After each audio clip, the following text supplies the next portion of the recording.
this is the calm, mature voice of reason speaking. This is a mammoth day on a mammoth occasion in a mega place, but don't let's preempt things. It isn't all over bar the shouting for Michael Schumacher. Like I always say, anything can happen in Formula One, and it usually does.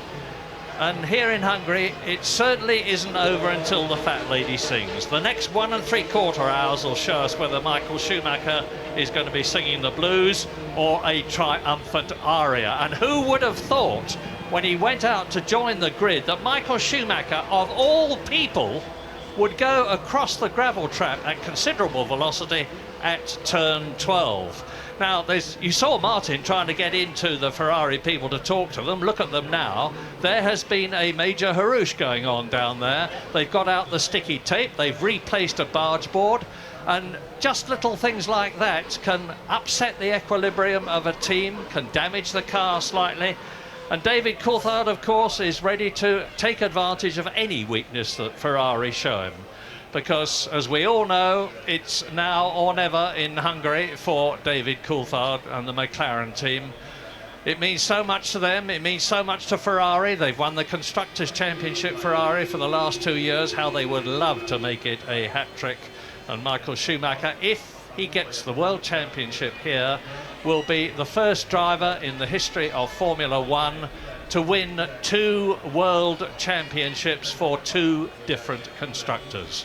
Only 2 people have had 4 World Championships before. Alain Prost, of course, and the great Juan Manuel Fangio. And neither of them got 2 for 2 different constructors. Now, at the Hungaroring, the long straight that you're looking at there, or comparatively long straight, leads into turn 1, a tricky double 90-degree right-hander which falls away. And it does mean that the cars and drivers have got a longer run at that first corner than they have at some circuits, like, for instance, Monaco. And hopefully there's considerably less chance, therefore, of a coming together. We've had it before. We've had a coming together on turn 3, which is where they start the climb up this circuit. Wonderful place to watch a Grand Prix. And very, very, very difficult, like Monaco, indeed notoriously difficult to pass on. But Nigel Mansell proved in 1989 that it's more than possible to pass, because he started 12th on the grid for Ferrari, which is where, coincidentally, Jean Alesi is in the Jordan. And he fought through to win the race with a magnificent passing manoeuvre on Ayrton Senna's McLaren and Nigel in the Ferrari. So, things building for David Coulthard. Very significant, I thought, Martin, that as a chap who knows David so well, you deliberately kept away from him on the grid. I think, David wants to do absolutely the best he can. He wants to win as many races as he can, and does not want to psychologically give up on that World Championship until it's mathematically gone. And I think that's the only attitude you can take. You never know. As Luca Di Montezemolo said, the boss man of Ferrari, in the last 4 weeks, Michael's had 2 enormous accidents, and both Ferraris dropped out of the last Grand Prix, so it's not over until it's over. We've seen Michael Schumacher going through the gravel trap already today on the outlap. We know he's been busy changing the front wing settings, which absolutely amazes me. They're still tweaking the car, although they do have a reasonable known quantity of track temperature equals X amount of front aero balance or whatever. They do have a graph they work to. But surely this race is not an absolute given this afternoon, Murray. Yeah, and you probably don't know this, Martin, because you've rushed up from the grid, but they've actually had to change a barge board on Michael Schumacher's Ferrari, and the old roll of the ubiquitous sticky tape was out. Oh, it's won a few Grand Prix before, hasn't it, the old gaffer tape. But Coulthard, we also know, had a bit of a gearbox gremlin, so they've changed the spare car from Häkkinen's name into his name and setting, so Coulthard's car not exactly absolutely perfect either. Here we go then. This is the beginning of the action, not the race action. This, of course, is the formation lap. You've gone round this circuit with Martin and seen what it's like. Now you can do the same thing as the grid in the background clears, and the temperature here, I can tell you, is now 41 degrees, the track temperature. This race is going to last some 1¾ hours. It's one of the longest in terms of time Grand Prix that there is. It's enormously grueling for the drivers, tough on the cars, tough on the brakes, tough on the gearboxes, tough on so many things. So they're climbing up to and out of turn 5 in this 14-turn circuit now, which is where the wiggly bits begin. Yeah, you see a lot of unforced errors at this racetrack during the course of a race, or you can do, because it is so dirty, just off lines, a very narrow line through the entire distance of this 2.5-mile circuit. And we saw it even in the Formula 3000 race yesterday. People, good drivers, making silly, unforced errors, but at this highest of high levels in Formula 1, we shouldn't be seeing too much of it this afternoon, but the pace is going to be hard. It's a breathless racetrack. It really, just like Monte Carlo, you've been going for what seems an eternity, and they hang you out a pit board that says 50 laps to go, and you can't believe it. So, how about Ralf Schumacher? 4th on the grid, which I think is better than he and Williams and BMW and Michelin, whose tyres they are using, expected him to be. His teammate, Juan Pablo Montoya, down in 8th position. There is Tasso Marquez in the Minardi bringing up the rear. Now the smart cookies that are starting on the right-hand side of the very, very dirty line here should have been this morning running down that side, trying to at least clean some of it. Only 2 or 3 of them did, one of whom was Coulthard, who has the greatest need to find some bite, some grip, as he tries to apply over 800 horsepower traction control or not through the 2 skinny rear tyres. And you saw the streaks of rubber in front of Coulthard's car, where they've deliberately been spinning wheels to put rubber on the track to maximise the grip. The doctor's car comes up in the background, and watch those lights in the bottom left corner of your screen. 1 on, 2 on, 3 on, 4 on, 5 on now, and it is go, go, go, and good start for Schumacher, good start for Coulthard, better start for Barrichello. Barrichello's gained a pace. This is what Ferrari want. Bad start by David Coulthard. There is Jarno Trulli coming up, and diving through on the inside is Ralf Schumacher. But it's Michael Schumacher leading, Barrichello second. Jaguar off in the first corner in the gravel trap. Eddie Irvine out of the race already, and that is not a safety car or red flag situation. And a Minardi rejoining the racetrack too at turn 2. But it was curious to start, Murray. They all got, I was looking out of the window while you were taking us through it. All the front got away well, but the McLaren did not seem to accelerate in the same way that the Ferrari did through the second phase of the start, if you like. And Barrichello simply drove past David Coulthard down towards the first corner. And it's a dream scenario for Ferrari this early in the race. Michael Schumacher, clear track in front of him. His teammate Rubens Barrichello behind him. Look at the gap. I'm not accusing Barrichello of starting to delay the people behind him already, but it's going to be wonderful for Michael Schumacher to know, and he will know, that he's got a scarlet buffer between him and the third place man who he fears in this race, or had every reason to fear in this race, with David Coulthard up there. And away goes Schumacher, Barrichello, Coulthard behind him. And the crowd erupts outside the commentary box window. They want a Ferrari victory this afternoon, the vast majority of them anyway. And at the moment, of course, it is looking good. 1.3 seconds ahead of Barrichello over the start-finish line was Michael Schumacher. And already then Coulthard closing up to the gearbox of Barrichello. But as we know well, it's difficult to pass there. You have to muscle your way through at this racetrack. No change at the top from the grid positions. Schumacher leads. Yes, there is. Barrichello ahead of Coulthard, down to 3rd. Ralf Schumacher started 4th, is 4th. Trulli started 5th, is 5th. Let's hope he keeps going. He's had so much bad luck this year. Mika Häkkinen started 6th, is 6th. And Nick Heidfeld in the... So, here we go. Here's the start, and watch the first 3 cars. They're all the way absolutely in unison. Coulthard tries to cover his line, but look, just does not have the acceleration. Unless Barrichello is significantly lighter, I think that's down to electronics, effectively, and we're just going to miss in the background Eddie Irvine falling initially off the track, and finally we see him spinning into the gravel and out of retirement already. I think it was simply a driver error. Did not appear to trip over anybody, and Irvine buries the throttle, but he's not getting out of there. And this will be the incident with the Minardi at turn 2. Found himself running out of space on the outside, and again, just really driver error. OK, but let's consider this. We haven't talked about strategy yet because we don't know what it is. It is not inconceivable, surely, that McLaren are hoping and intending to stay out longer than Ferrari, in which case they would have a heavier fuel load, and you can see the McLaren there, and in 4th place it is Ralf Schumacher. So maybe there is a strategical consideration. We're expecting them all to do 2 stops. Eddie Irvine making his way back after a very short race. You sure he's not trying to make his way out of the circuit there? I imagine Eddie will not be too pleased, and nor will Jaguar at that first corner incident. But Michael then stretching that lead to, well, actually just a fraction over 1.3 seconds still.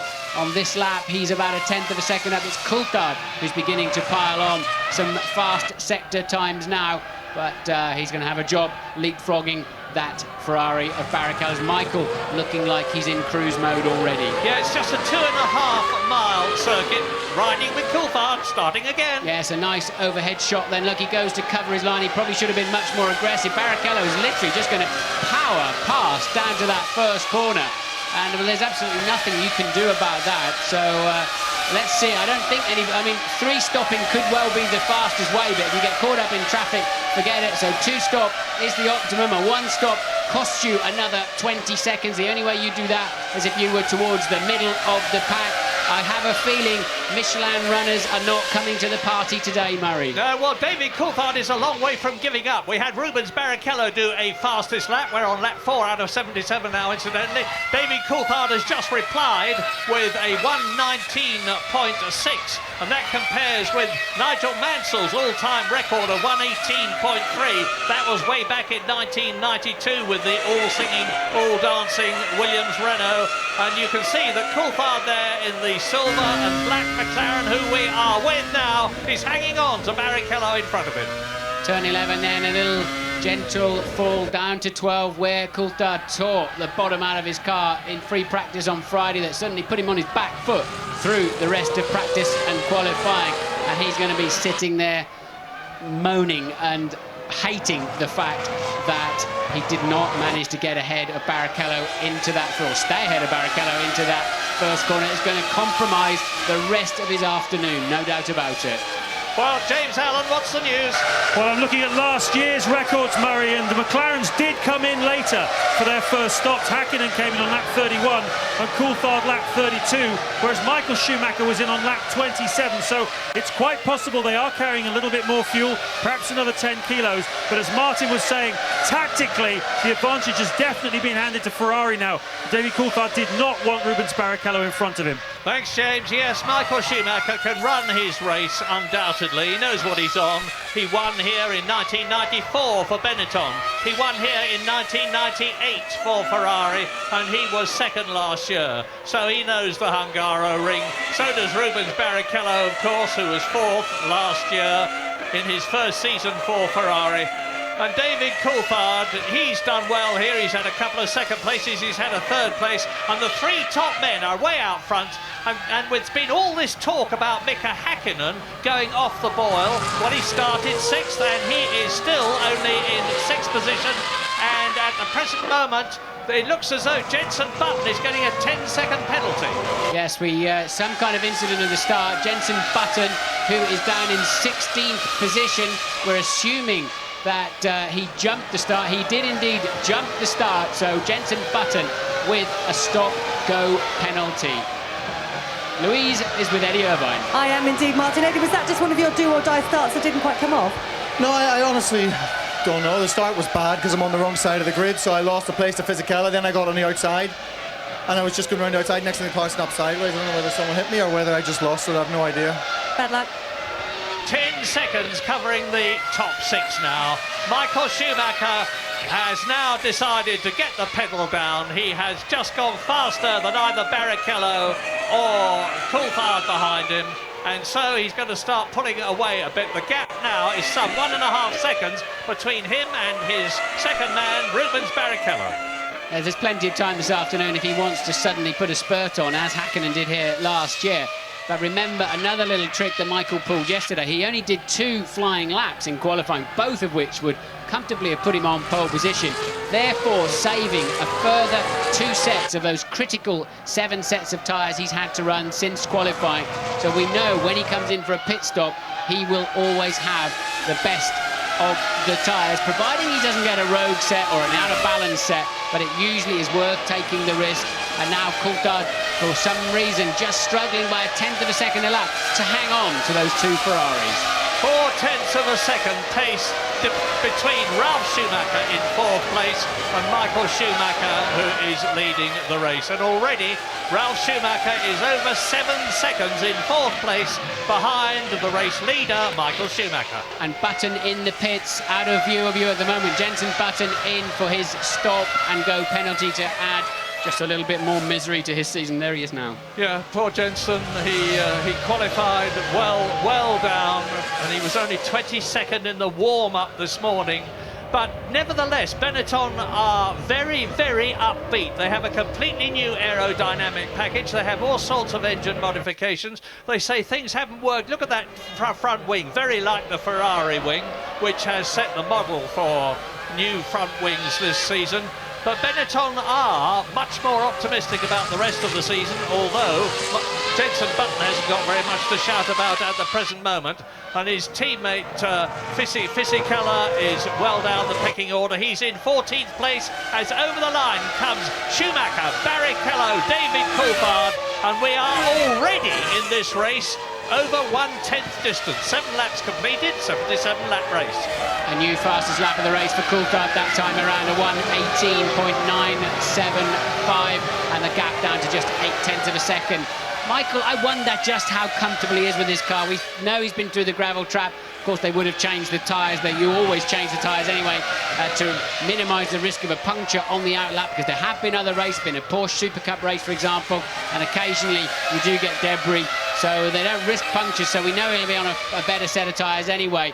But he is not really stretching away quite as I would imagine, and Barrichello and Coulthard comfortably just keeping him in range. Yeah, Ralf Schumacher on his own in 4th place. Bit of a ding-dong going on between Jarno Trulli 5th and Mika Häkkinen, who is 6th in the McLaren. Now, you heard Jim Rosenthal say earlier on that if Ferrari can finish 7 points ahead of the McLaren team in this race, they will take the Constructors' Championship. Well, they're on a possible 16 points at the present moment, and McLaren are on a possible 5 points at the moment. But there's a long, long way to go before this race is completed. And as you can see, the top 3 are as much together now as they have been at any time during the race. And Rubens Barrichello starts to speed up. Yes, he's matched the 18.9 a fraction faster, so they're very evenly matched to the front. Ralf Schumacher not too tardy either. Mika Häkkinen having a bit of a false look down the inside, trying to distract Jarno Trulli 5th, Häkkinen 6th. We're still in grid position, with the exception of Barrichello moving ahead of Coulthard for that 2nd place. But Ralf Schumacher pretty much keeping pace with the leaders, albeit some 5.5 seconds behind David Coulthard. And Jordan, of course, desperately want Constructors' points. They're only down in 6th position in the Constructors' contest, just 1 point behind the BAR team and 4 points behind the Sauber team. Now, we haven't said anything about the Sauber runners so far, I can tell you, but Nick Heidfeld is the faster of the 2 at the present moment. He's in 7th place in the race where he started on the grid. His teammate Kimi Räikkönen is 9th where he started. Jammed between them is Juan Pablo Montoya, who started 8th and is 8th. So the significant thing about the race so far, in terms of the top 10 or so, is the fact that Rubens Barrichello got ahead of David Coulthard into 2nd place at the start. You've heard us say ad nauseam how difficult it is to pass at the Hungaroring, and you are seeing living proof of it now as Mika Häkkinen sits behind the rear wing of Jarno Trulli's Jordan. Yes, and he's lapping about 1.5 seconds slower than I think the potential of that car. That's what Coulthard's doing up the front. 2 times a world champion, one of the all-time great Formula 1 drivers, Mika Häkkinen. If he's got an Achilles heel, Murray, it's when he gets buried down the pack a little bit, he doesn't seem always to be able to do anything about it, as Luciano Berti spins out of the race in Prost number 23. Yeah, Mika, you're quite right, Martin. Mika likes to be out front, and then he is peerless. If he can just hook that in reverse, I think he's got a better chance of reversing out of there than going forwards. Put it in reverse, and you may just survive for another few laps. You've got the edge on him because you can see his rear wheels and he can't. No, that's a fact. So, no, he's out. He looks as though he's out. And Barrichello is now less than a second behind the leader. As you see here, Jarno Trulli and Pedro de la Rosa. I think it'll be a Lacey, won't it? It is, you're right, a I'm Lacey for P13, trying to take P12 away from Pedro de la Rosa. Does he make it stick around the outside into turn 2? I'll be seriously impressed if he does. And well, that was too easy. In no way De La Rosa should have allowed that to happen. Nice move, brilliant move from Alesi. Set him up into turn 1, made it stick into turn 2, and a well-earned 12th position. Yeah, just remember the top 3, who are, of course, Schumacher, Barrichello, Coulthard. Here are the rest. 4th is Ralf Schumacher as Berti walks in. 5th is Jarno Trulli. 6th is Häkkinen. 7th is Nick Heidfeld, just behind Häkkinen. 8th is Montoya and 9th is Raikkonen. 10th is Panis, 11th is Villeneuve. So Panis is doing very well indeed. Jean Alesi, you've just seen, move up into 12th position in his first race in the Jordan, ahead of Pedro de la Rosa, the sole Jaguar left. Giancarlo Fisichella, who is in 14th position. 15th is Jos Verstappen, then it's Alonso, Bernaldi and Frentzen ahead of Marquez, and Button is 20th, and that is about it, with Eddie Irvine out of the race.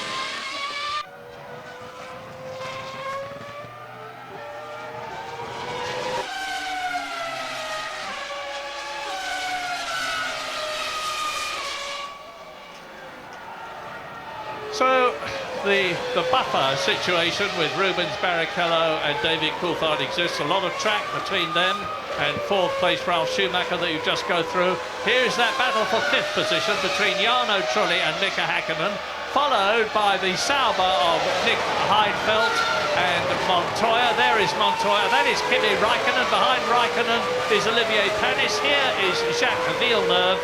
And once again, Martin, Olivier Panis is making things very difficult for his 1997 world champion teammate Jacques Villeneuve. Yes, Villeneuve out-qualified Panis, but now already Panis ahead of him in the race, albeit 10th and 11th. Yeah, some 3.5 seconds ahead of him, actually. So Panis continuing to have a pretty good season, actually, and up against such a quality teammate as Villeneuve, that's something impressive.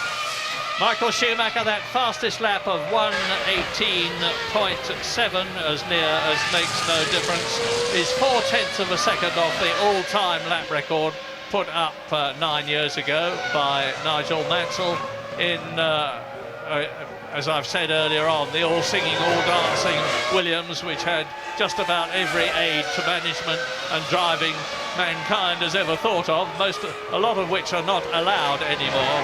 So it's an indication of how the Formula 1 cars have developed over those years. We're on lap 13 now, out of 77, and Michael Schumacher is pulling away. 3.4 seconds is the lead.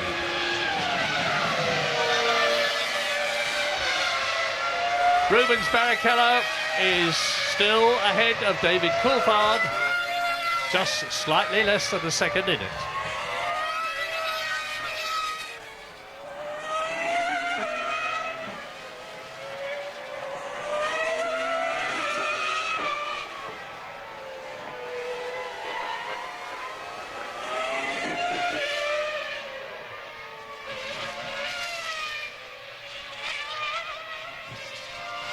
Lap 13 out of 77 at the Hungaroring, and it is continuing to look very good indeed for Michael Schumacher as his teammate Rubens Barrichello retains second place, and the arrows are there of Enrique Bernaldi is removed from the track. We didn't see him go off, but he obviously went into the gravel trap and out of the race. And now here is Michael Schumacher closing up to lap. we've seen, I think, 2 significant laps where Barrichello unquestionably slowed down. He's slowed by over a second a lap. Michael put in a couple of real sprinters to move the gap forward to 4.1 seconds. They will be keeping an eye on Coulthard. He's near enough to be a nuisance to Michael Schumacher this afternoon. And of course, they'll be wondering just how much fuel he's got on board. They will know that Coulthard was very fast in the warm-up this morning. Plus, of course, Michael is coming up to traffic. So they've built themselves a gap. A bit of team play going on here now from Ferrari.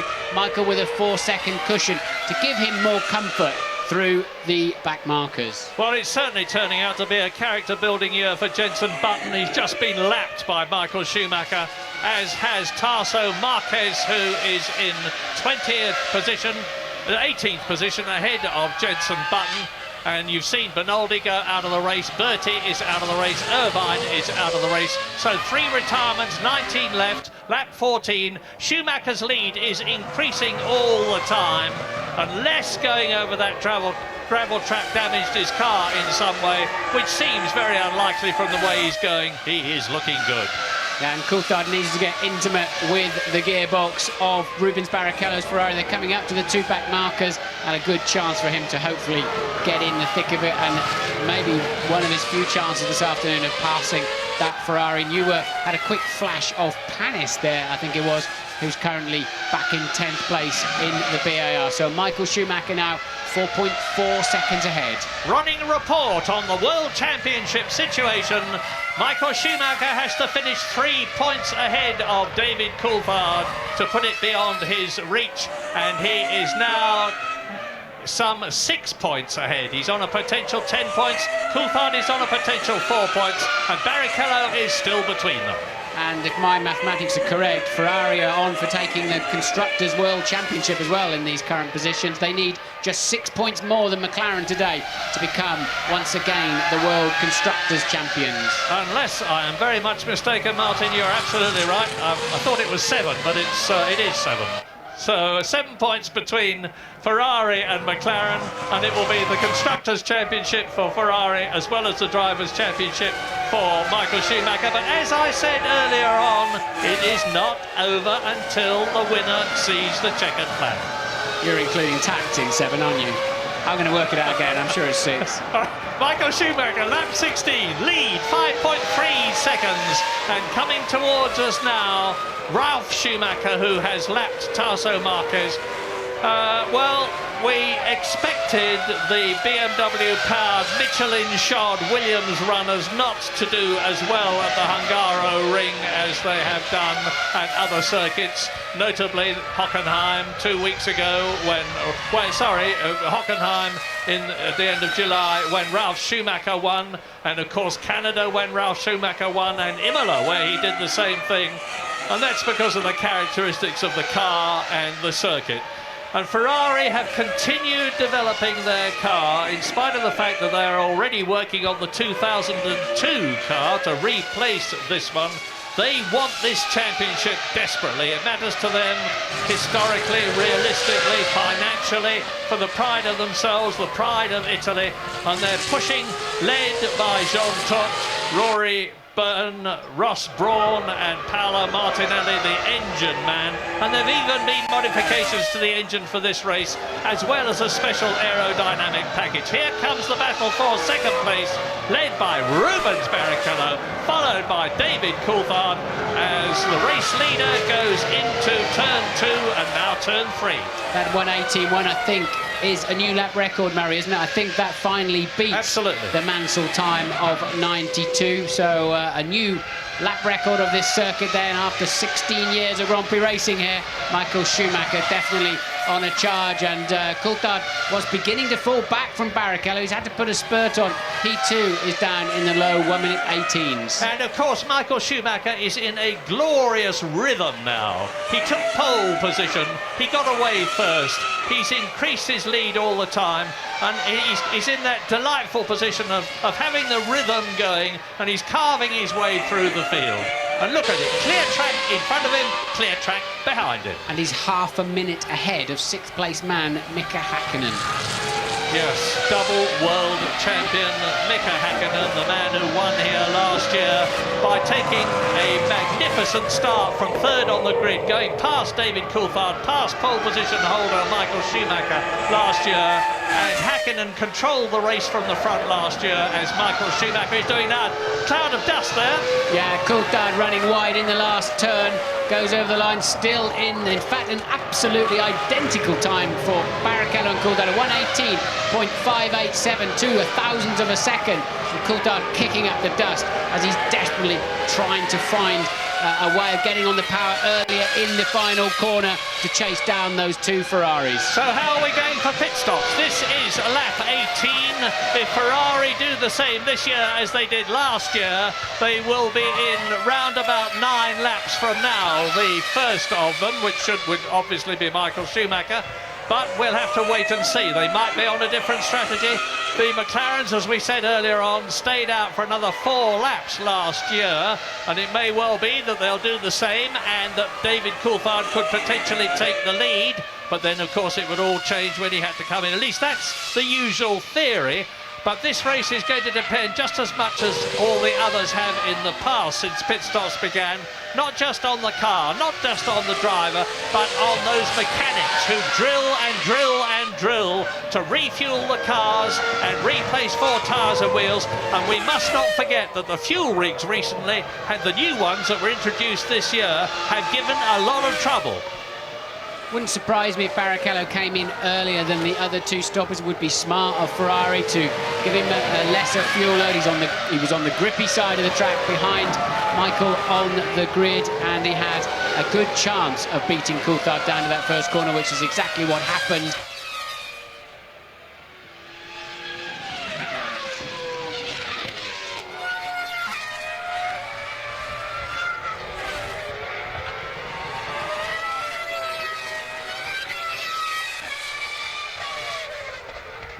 As you look at Rubens Barrichello in the Ferrari, and the Ferraris are not completely bulletproof in terms of reliability, but for the last few years they have been quite incredibly reliable, whereas that has definitely been the McLaren team's Achilles heel this year.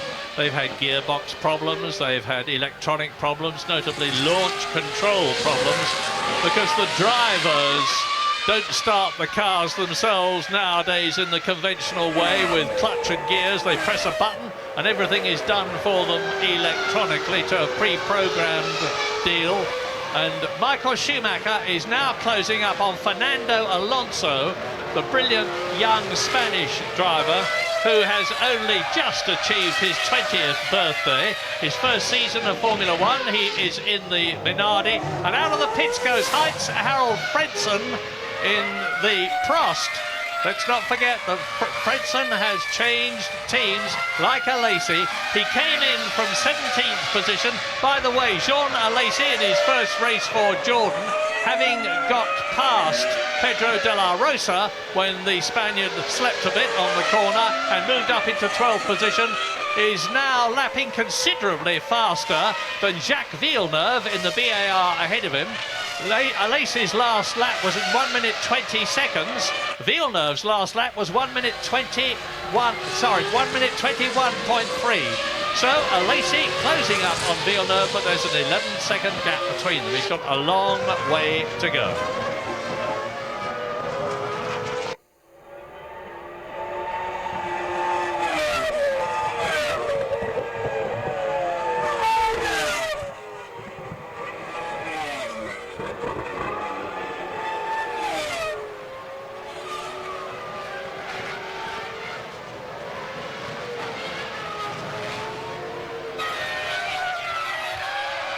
Michael Schumacher continuing to carve his way through the field on lap 21 out of 77, having started from that meteoric pole position, so much faster than the second place man on the grid, David Coulthard, and he's really rubbing in the joint superiority of his car and his ability here at the Hungaroring today.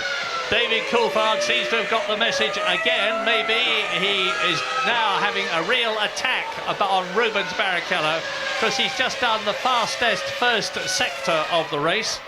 What do I mean by first sector? Well, this circuit, as ever, is split up into 3 parts. The first part goes from the start to turn 4, and the second part goes up to round about turn 12, and then the completion of the lap accounts for the third sector. And they are all individually timed, and the drivers know exactly what is happening because they have an electronic readout on the dashboard, though how on earth they have the time to look at them is beyond me. Just gives them a plus and a minus, so they pretty much know whether they're up or down. They don't really have time to think about how much, but they get an indicator. And that's more for qualifying, really, than the race. It's obviously relevant or relative performances to the other cars that's more important, as Michael Schumacher laps Giancarlo Fisichella, current 14th place man. And at this rate, before half distance, Michael Schumacher is going to be lapping the likes of Hakkinen and Trulli up there in 5th and 6th positions. Jenson Button surges through just as Alonso comes out of the pits. And now here is Michael Schumacher closing up on the sole Jaguar left in the race after Eddie Irvine's departure into the gravel trap on lap 1. It's Pedro de la Rosa. And this enables you to compare the comparative performances of the Jaguar with its Ford Cosworth engine and the Ferrari with its Ferrari engine. And the way, look, you see, de la Rosa moves over and lets him through. Yeah, blue flags are waving. De la Rosa on Michelin's, of course. That's the big difference today, I think, as much as anything, because Michelin, for whatever reason, having been so strong in the previous few races, have not bought a tyre that really bites into this very, very slick racetrack. They've not been able to really bite hold of this particular type of tarmac, and that's why the best Michelin runner, Ralf Schumacher, is now nearly 20 seconds behind his brother Michael in 4th position. So if Michael Schumacher keeps it up, here is Fisichella out of the pits. He's just completed his sole pit stop. Alonso has been in, Frentzen has been in, Jenson Button has been in. None of the top 13 drivers have yet stopped, but we are getting towards the first of 2 pit stops levels. We're on lap 23 now, and we can expect them to come in 3, 4, 5 laps time. It's always a scary moment when, as Coulthard was then, you're second man through. So often they don't see you. I got taken out of the Detroit Grand Prix exactly that way once when I was lapping with Alboreto in the Ferrari. We were moving through the field, and so often, and it happens so many times, the driver you're lapping realises there's one car, but if you're really in close formation, he doesn't always know there are 2 of you coming along, can so often turn in on the second of the 2 cars. Now, just to tell you how difficult it is to pass here, between the 5th and the 9th men on the track, that's Jarno Trulli, Hakkinen, Heidfeld, Montoya and Kimi Räikkönen, there is just 2.7 seconds. We haven't seen them, but it is a very, very high-speed crocodile. Michael's playing games. He's just done a 1:17.4, smashing even his new lap record. He's absolutely playing around this afternoon, and just he'll put the spurts in when he has to. He's got it absolutely under control. Only reliability can now stop, or some kind of pit stop problem can now stop Michael Schumacher becoming 4 times world champion. Yeah, and that fastest lap he's just done was faster than his own pole position time last year. Here's the crocodile I was telling you about. Look at them, absolutely nose to tail. That is Kimi Räikkönen in 9th position. Ahead of him is Montoya in the Williams. Ahead of him is Heidfeld in the Sauber. And ahead of him is Mika Hakkinen. So they're all looking for a way past, but none of them are succeeding in finding it. Yeah, it's interesting, isn't it? 3 of that pack, Murray, have been linked with taking Mika Häkkinen's seat if he decides to retire. So Trulli, Heidfeld and Räikkönen all being strongly linked if Häkkinen decides not to re-up or whatever is going on there at McLaren for next year, and a lot of intrigue around that. Well, the World Championship, if Michael Schumacher succeeds in staying where he is, really is starting to look like a fait accompli. The situation between David Coulthard and Ralf Schumacher for second in the championship, as you watch Mika Häkkinen pursuing Jarno Trulli, trying, is that Coulthard, of course, in 3rd position, has got an edge over Ralf Schumacher, who's got to get past him and pull away if he is to challenge David Coulthard, second place in the World Championship, and over the line. Hakkinen has a good position for a good slipstream, but he's absolutely nowhere near by the end of the straight. Well, certainly nowhere near chance to overtake. Had a bit of a wild go, got on the dirty side of the track, and that's what sent Eddie Irvine off in the first corner. Managed to still hold off Nick Heidfeld, but Hakkinen looking increasingly frustrated, quite clearly can lap much faster. They're some 2 to 3 seconds off the leading pace. They're nearly 50 seconds now, this group from fifth downwards, behind the leader. James is in the pits with Montoya. Well, Montoya is the man definitely to watch in this pack, guys. I was talking to the strategist before the race, and one of the tactics around here at the Hungary ring, if you're a fast car out of position, is to run a one-stop fuel load. As you can see, Jarno Trulli just ducking through the back markers. And if Montoya is doing that today, this has played very much into his hands. He's in this pack, and of course, he has one less fuel stop to make than the guys he's racing against. So keep an eye out for him, because that tactic, if he's done it, will push him up ahead of Jarno Trulli into fourth place in the race. Yeah, could score him a point or two this afternoon. Sure, I should have said James is with information on Montoya, not actually with him, because as is absolutely clear, he's currently 8th in the race. Jarno Trulli and Mika Hakkinen 5th and 6th, and nothing the flying Finn, as he signs himself, will enable him at the present moment to get past the flying Italian. Eddie Jordan there and Ian Phillips not too unhappy with what they are seeing, because Jarno Trulli started 5th on the grid. He's retained that position. He's kept Mika Hakkinen behind him. Hakkinen has kept Heidfeld behind him. Heidfeld has done the same with Montoya, and Montoya has done the same thing with Kimi Räikkönen.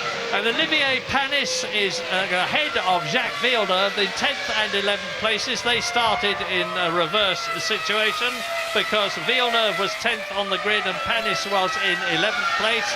And in 12th position, Jean Alesi, who has carved his way up into the place where he is now. We're on lap 27 in the 77-lap Hungarian Grand Prix. Michael Schumacher is now 12.6 seconds ahead of his teammate Rubens Barrichello, having made the fastest lap on lap 23 out of 77. And let's just enjoy this. Trulli in the yellow Jordan with the Honda engine, Mika Hakkinen in the silver and black McLaren with the Mercedes-Benz engine, followed by the Ferrari-powered car of Nick Heidfeld. It's strange, isn't it? We've often seen some great qualifying performances from Trulli over the years, and particularly this year, but he always seems to be slightly on his back foot during the race. They tell me the Jordan can eat its rear tyres quite quickly, and they don't seem to give that performance. I don't know if that's true or not, or whether it's Trulli's mindset. We know he's super fit, we know he's super fast, but he always seems to be just slightly under pressure and going backwards rather than going forwards. And I think that really summarises probably why Eddie Jordan has so much frustration that his team haven't delivered their promise this year. Yeah, but if Trulli can keep it on the track, he's in a point-scoring position, 2 points at the present moment, and the Jordan team are only 1 point behind BAR in the Constructors' Championship, so that would leapfrog them up a place, which Eddie Jordan would very much like. He's had a very, very hard time, as you will have gathered when he was talking to Jim Rosenthal and Tony Jardine in the studio before the race began,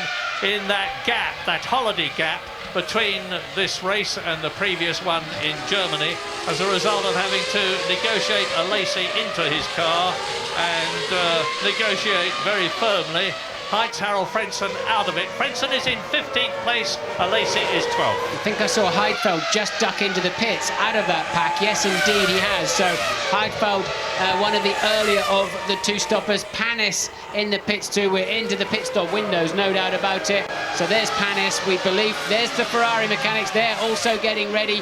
Who I would have thought it would be Barrichello that's in first.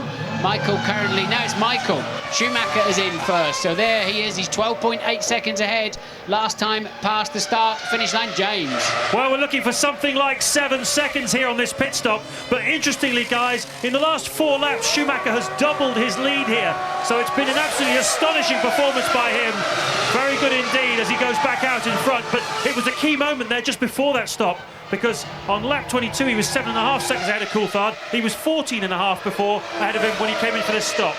And brand new tyres then on the Ferrari, and Michael rejoining just in front of fourth place, who was fourth place, Ralf Schumacher. In fact, he stays fourth, doesn't he? He has not leapfrogged Michael. Michael will be mighty relieved that he managed to get out just in front of his brother. That's another key element of putting together this afternoon's race for Michael Schumacher. Yeah, so it means, of course, that Rubens Barrichello leads the race now on lap 29, with David Coulthard into second place. Michael Schumacher has done it absolutely right. Here come Jarno Trulli and Mika Häkkinen, pursued now by Juan Pablo Montoya, who has gained a place as a result of Nick Heidfeld going into the pits. And here is Jenson Button, and he is already a lap down. This is his second stop. Jenson Button has been in before in the Benetton. Here he is exiting the pit lane, making sure he stays inside that white line. Remember how Ralf Schumacher lost out before.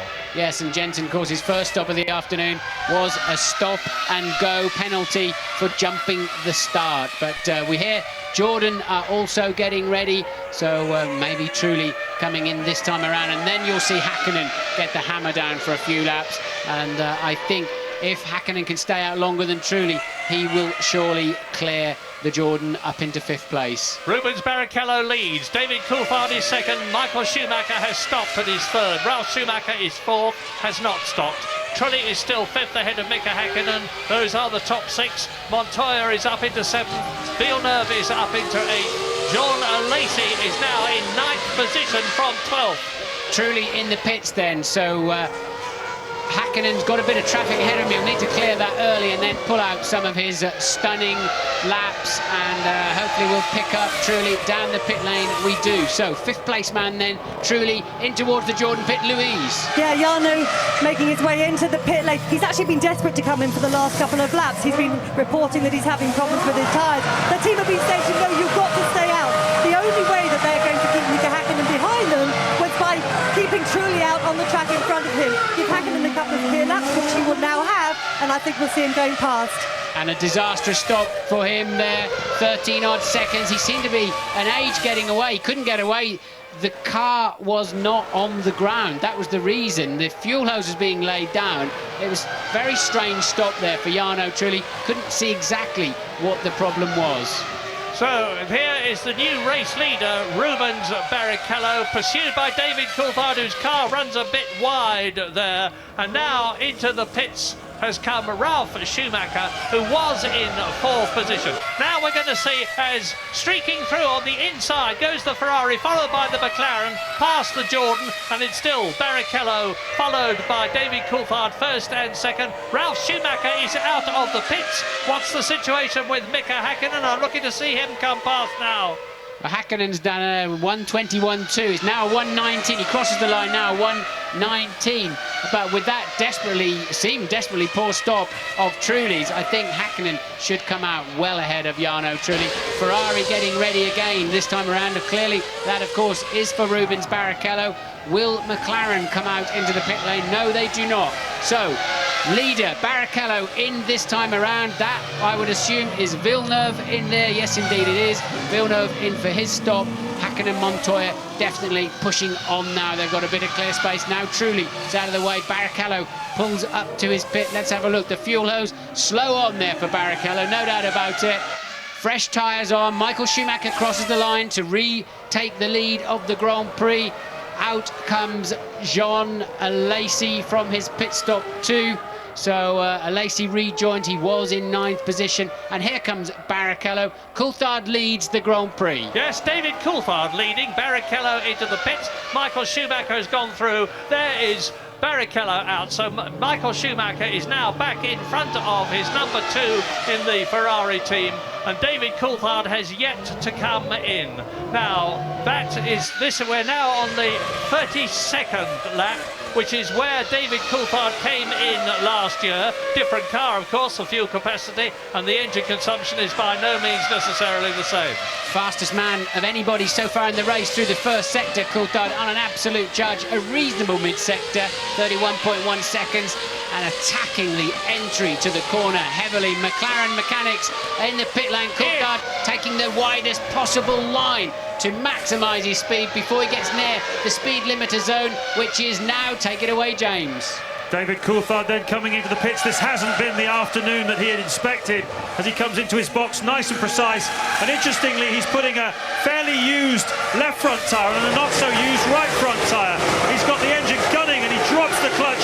He's furious and frustrated, but I don't think he really has an answer for the Ferrari onslaught this afternoon. No, he hasn't. Schumacher has gone through. Now there is Barrichello coming towards us at the present moment as David Coulthard exits the pit lane. Is he going to be ahead? Yes, yes, David Coulthard is ahead of Rubens Barrichello. So a good pit stop for David Coulthard has put him ahead, and he's now sandwiched between race leader Michael Schumacher and the man who has been in second place for most of the race, that man, Rubens Barrichello. While all that's been going on, Ralf Schumacher in the Williams has, with a new set of tyres, set a new lap record of a 1:17.2, but he's out of the picture, quite a long way down in fourth place. But crucial then for Coulthard, he seemed to have a bit of a slipping clutch or something as he pulled away, did not get away particularly cleanly, but the McLaren mechanics were about 1.5 seconds faster. Coulthard's in lap, he was pumping in the red sectors, the fastest of the race, and that is what put him ahead of Rubens Barrichello. Montoya rejoins, he was in sixth when he came in. Does he manage to stay ahead of the two Saubers? And is David Coulthard going to be able really to get the hammer down now and pull away from Rubens Barrichello and do something about Michael Schumacher in front of him? So it is the two top men in the World Championship now, and this race, as we well know, could be decided here, who are in first and second places. Michael Schumacher leading by a comfortable 14 seconds, with Rubens Barrichello there in third place, just about 2 seconds behind David Coulthard, and showing signs of dropping back.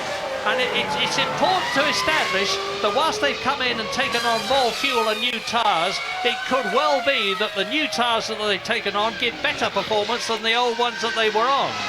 No doubt about that, but they're all in the same boats in that respect, I think, Murray. So it seems as if Coulthard is able to put some clear air quite quickly between himself and Barrichello. And can he pull in that 12-odd second gap that was apparent before the pit stops began, the lead that Michael Schumacher had?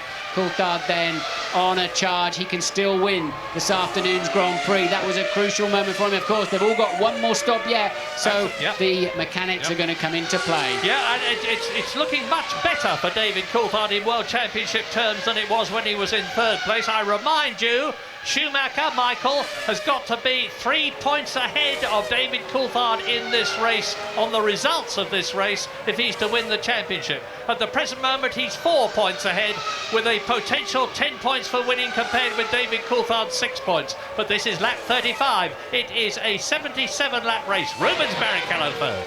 12.6 seconds the gap then, as they've now finished and the computer sorted itself out from the pit stops. 12.6 seconds from Michael Schumacher to David Coulthard, but Coulthard 1.3 seconds faster on the previous lap. James, what can you tell us? Well, he's putting the hammer down, and isn't it exciting? And I must say, I take it back about McLaren. I said Coulthard didn't have a response today for Ferrari, but the McLaren boys did a sensational job in that pit stop to get him back out in front of you.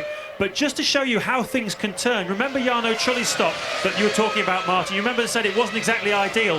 He was 5th when he came in to make that stop. He's now dropped down to 10th. So from Schumacher's point of view, he's got one more stop to make. Anything can happen in this motor race, particularly if Coulthard is able to put pressure on him. Yeah, I agree with you. I'm sure truly a wheel wouldn't go on, or there was some kind of fuel rig problem or something. It was a fuel nozzle problem, we're hearing. So truly then, his chance of point scoring this afternoon looking pretty slim all of a sudden.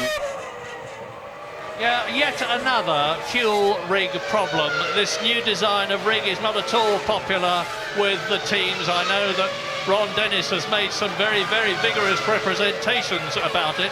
to Charlie Whiting, who is the race director, and it's cost several teams places this year, not just through the nozzle failing to go on properly, but through the rig itself failing to deliver the predetermined amount of fuel that the teams had decided needed to go into their drivers' cars.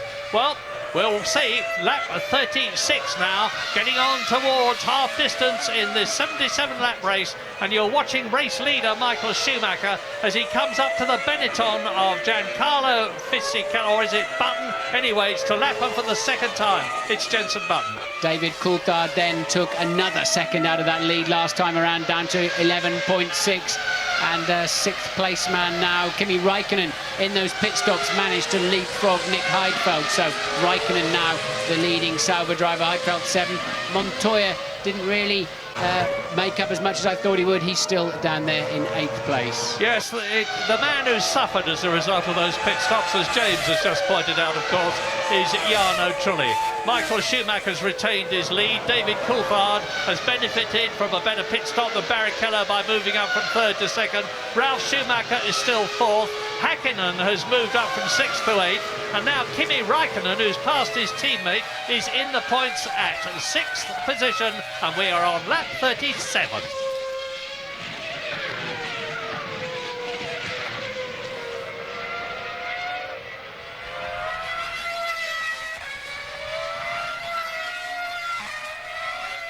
Worth considering, Martin, that Michael Schumacher that we are looking at is in amongst traffic. David Coulthard is approaching that traffic, so I can't see what Coulthard is facing, of course, because we're looking at Schumacher. But perhaps Michael is being delayed by traffic more than the McLaren driver.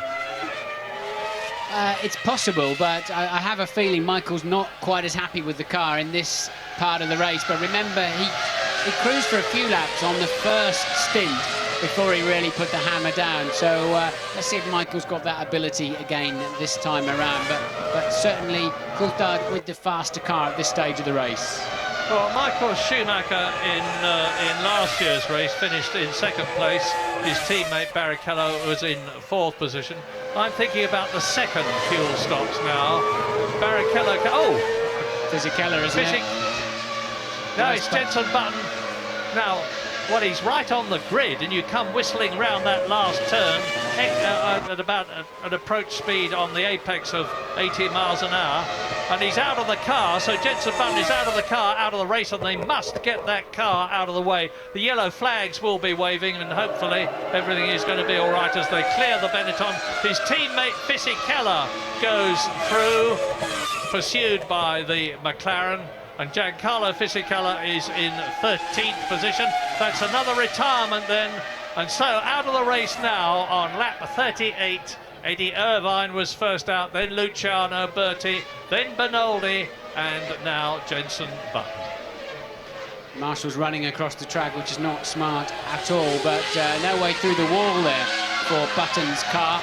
I think they'll just turn it sideways and literally put it up along the inner side of the wall there, and it should be well out of harm's way.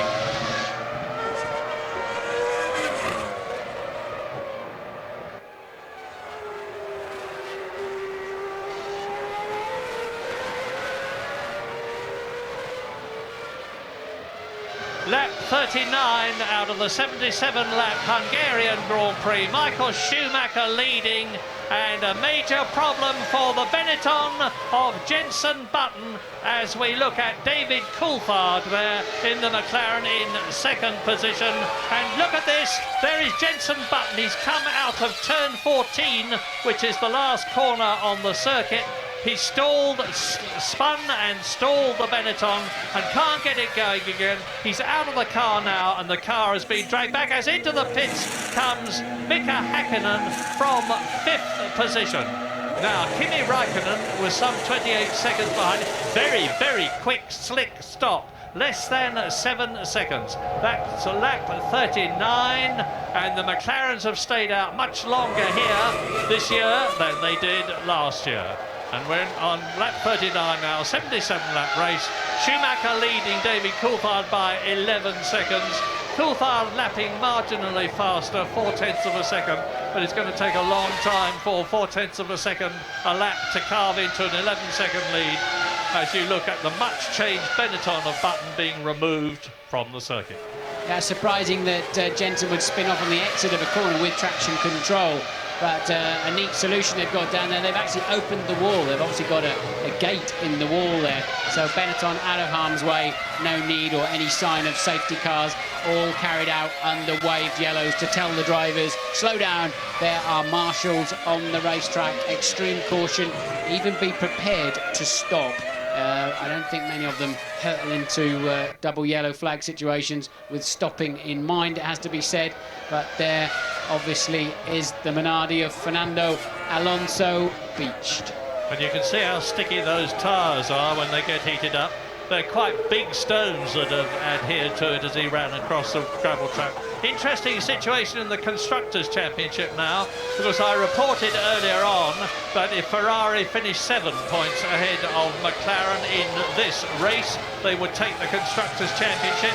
That is exactly the situation at the present moment, with Michael Schumacher leading for Ferrari and his teammate Rubens Barrichello in 3rd place, 14 World Champion points, and David Coulthard 2nd and Mika Häkkinen in 5th place. No, Mika Häkkinen's improvement, and he's now gone fastest in the first sector, means that McLaren are just saving the situation by 1 point, but with still 37 laps to go, anything can happen.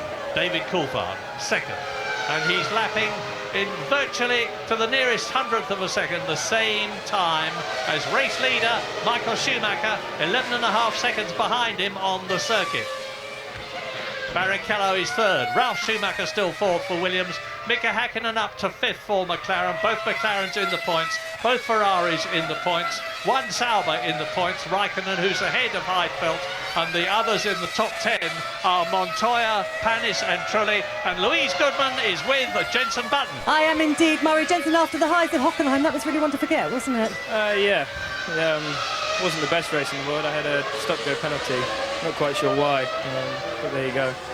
And then I was pushing really hard at the end, well, that part of the race, and the rear of the car just came around. We've been struggling from oversteer, or I've been struggling from oversteer for most of the race, and just pushing a bit hard, and the rear came around, and that was it. Bit of a scary place to stop. Yeah, it wasn't the best, was it? But there you go, the car stalled in gear, so I couldn't do anything about it. Cheers. Another new lap record for guess who? Well, you're wrong, it's Mika Häkkinen. Mika Häkkinen is really travelling. We're looking at David Coulthard now, and Mika has just gone round in the first lap under 1 minute 17 seconds, 1:16.9. And I reckon with a bit of quick mental arithmetic, that is a speed of approaching 116 miles an hour average around this circuit. And he's still 30 seconds behind Ralf Schumacher in the Williams BMW, and Schumacher's teammate Juan Pablo Montoya is still in 8th position where he started. He's still behind the two Saubers of Heidfeld 7th and Raikkonen in 6th place in the points again, the brilliant young Finn. Yes, both McLarens rejoined the racetrack and put in some sensational lap times, and I wonder if Coulthard beginning to pay the penalty for taking too much of that grip that's available early on in a stint, because suddenly Barrichello started homing in on him and he stopped eking into Michael Schumacher's lead and really looking a bit on the ragged edge, trying to maintain this pace, trying to take the race to Ferrari this afternoon.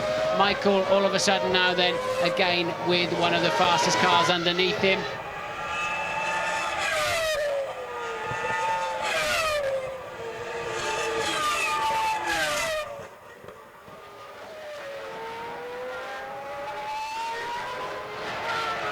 Well, Barrichello may be closing up on David Coulthard, and the living proof of that is before your very eyes as you look at the McLaren and then the Ferrari in 2nd and 3rd places with only a second between them.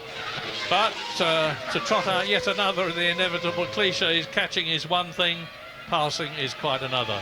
And David Coulthard is going to be very, very determined indeed to hang on to that second place that he must be in order just to keep his World Championship hopes alive. Even that isn't enough at the present moment. He's got to try and improve. And Michael Schumacher is lapping 0.2 of a second faster than the Scotsman you are looking at the present moment.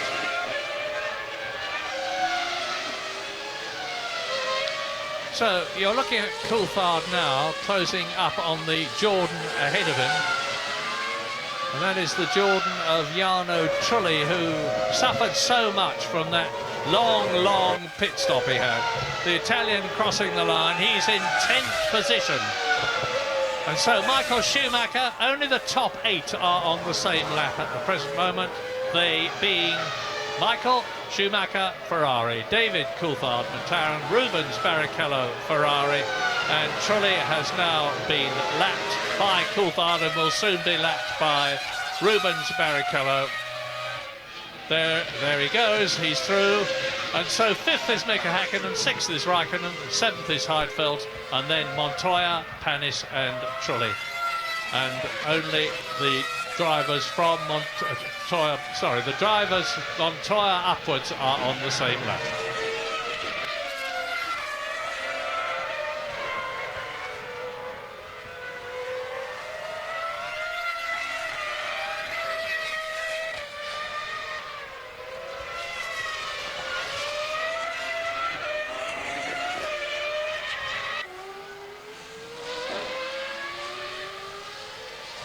On lap 44 at the Hungaroring, 33 laps to do at the end of this one. Who is the leader? He is the leader. No, that was Rubens Barrichello.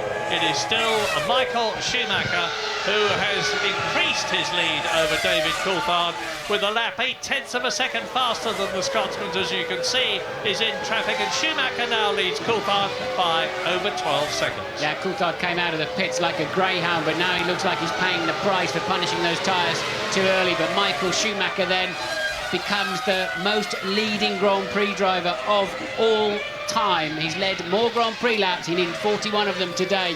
He's now led 44. So another milestone pass. Can he match Prost 51? I think it's also he'll be most leader in terms of distance as well as laps a little bit later on in this race. Well, he's certainly going to be the man with the mostest on nearly every count. The only one that is going to be denied him before very much longer is the incredible record of the late and very great Ayrton Senna for pole positions. He had 65 of them, and Michael Schumacher's pole position for today's Hungarian Grand Prix was 41. I mean, that is a quite stupefying achievement. And so we're on lap 46 now, and I've said earlier on that the Ferraris are famous for their reliability. The McLarens this year have been infamous for their lack of reliability for all sorts of reasons. Electronic reasons, launch control reasons, gearbox reasons, suspension reasons, certainly not the sort of thing that you expect from McLaren, and it's undoubtedly cost David Coulthard races. Admittedly, he's won already this season in Brazil and in Austria, but he could have done better, and probably the same applies to Mika Häkkinen. Although he's still languishing, he's still in 5th position and showing no signs of improving. Any views on Häkkinen retiring? I've no idea, Mario. No more than anybody else. You have to read something into the fact that McLaren haven't announced their drivers for next year at this time. Clearly, I know a bit about one side of the McLaren garage. I know nothing about the other side. And there's no smoke without fire, and something must be going on. I think we'll have to wait to find out exactly what that is. Well, the battles that we're looking at now are in the Constructors' Championship. Sauber is doing extremely well because they've got Kimi Raikkonen in the points, and Sauber are in 4th position in the World Championship ahead of BAR and Jordan. I was saying earlier on that if Trulli could stay in his 5th position where he was at the time, it would mean that the Jordan team would move up ahead of BAR in the Constructors' Championship. Well, that hasn't happened because Trulli is down in 10th position as a result of that awful pit stop. And Panis is ahead of him, but admittedly not in the points. Interesting things about this race are that Olivier Panis in 9th place is ahead of his much vaunted teammate, world champion of 97, Jacques Villeneuve, by 2 places. Jarno Trulli down in 10th place is just 2 places ahead of his new teammate, Jean Alesi, who is soldiering on in 12th position. And Alesi's priority in this event, having come from the Prost team using Ferrari Acer engines and Michelin tyres, and you're looking now at Giancarlo Fisichella in 14th place in the pits. 6th place man, Raikkonen also, and there's a drama. Goes to pull away and has to stop. I think the left rear wasn't some kind of drama with the left rear. I thought I briefly saw there, but Raikkonen in from 6th place as well. So Fisichella was down in 14th before that pit stop. This man, Ralph, is in 4th place. The man behind him, Häkkinen, has got the pace to win this race if only he hadn't started 6th on the grid. Häkkinen over a second a lap faster than anybody else for the last few laps, and really on a charge in 5th place at the moment, but of course 52.5 seconds behind the leader. Yeah, it won't do him much good, of course, because even though he is going so much quicker, he's still over 21 seconds behind Ralf Schumacher, although he's gaining on the Williams BMW. Things are looking very solid at the front now on lap 48 out of 77 in Hungary. Temperature has actually gone down quite a lot. It's gone down about 4 degrees since the race began. Bridgestone said in a rather hurt way after the German Grand Prix that they didn't think that people's view that they had a poor hot weather tyre was justified. Bit of debris flying off the back of Raikkonen's car, bit of car flying off the back of Raikkonen's car on that replay.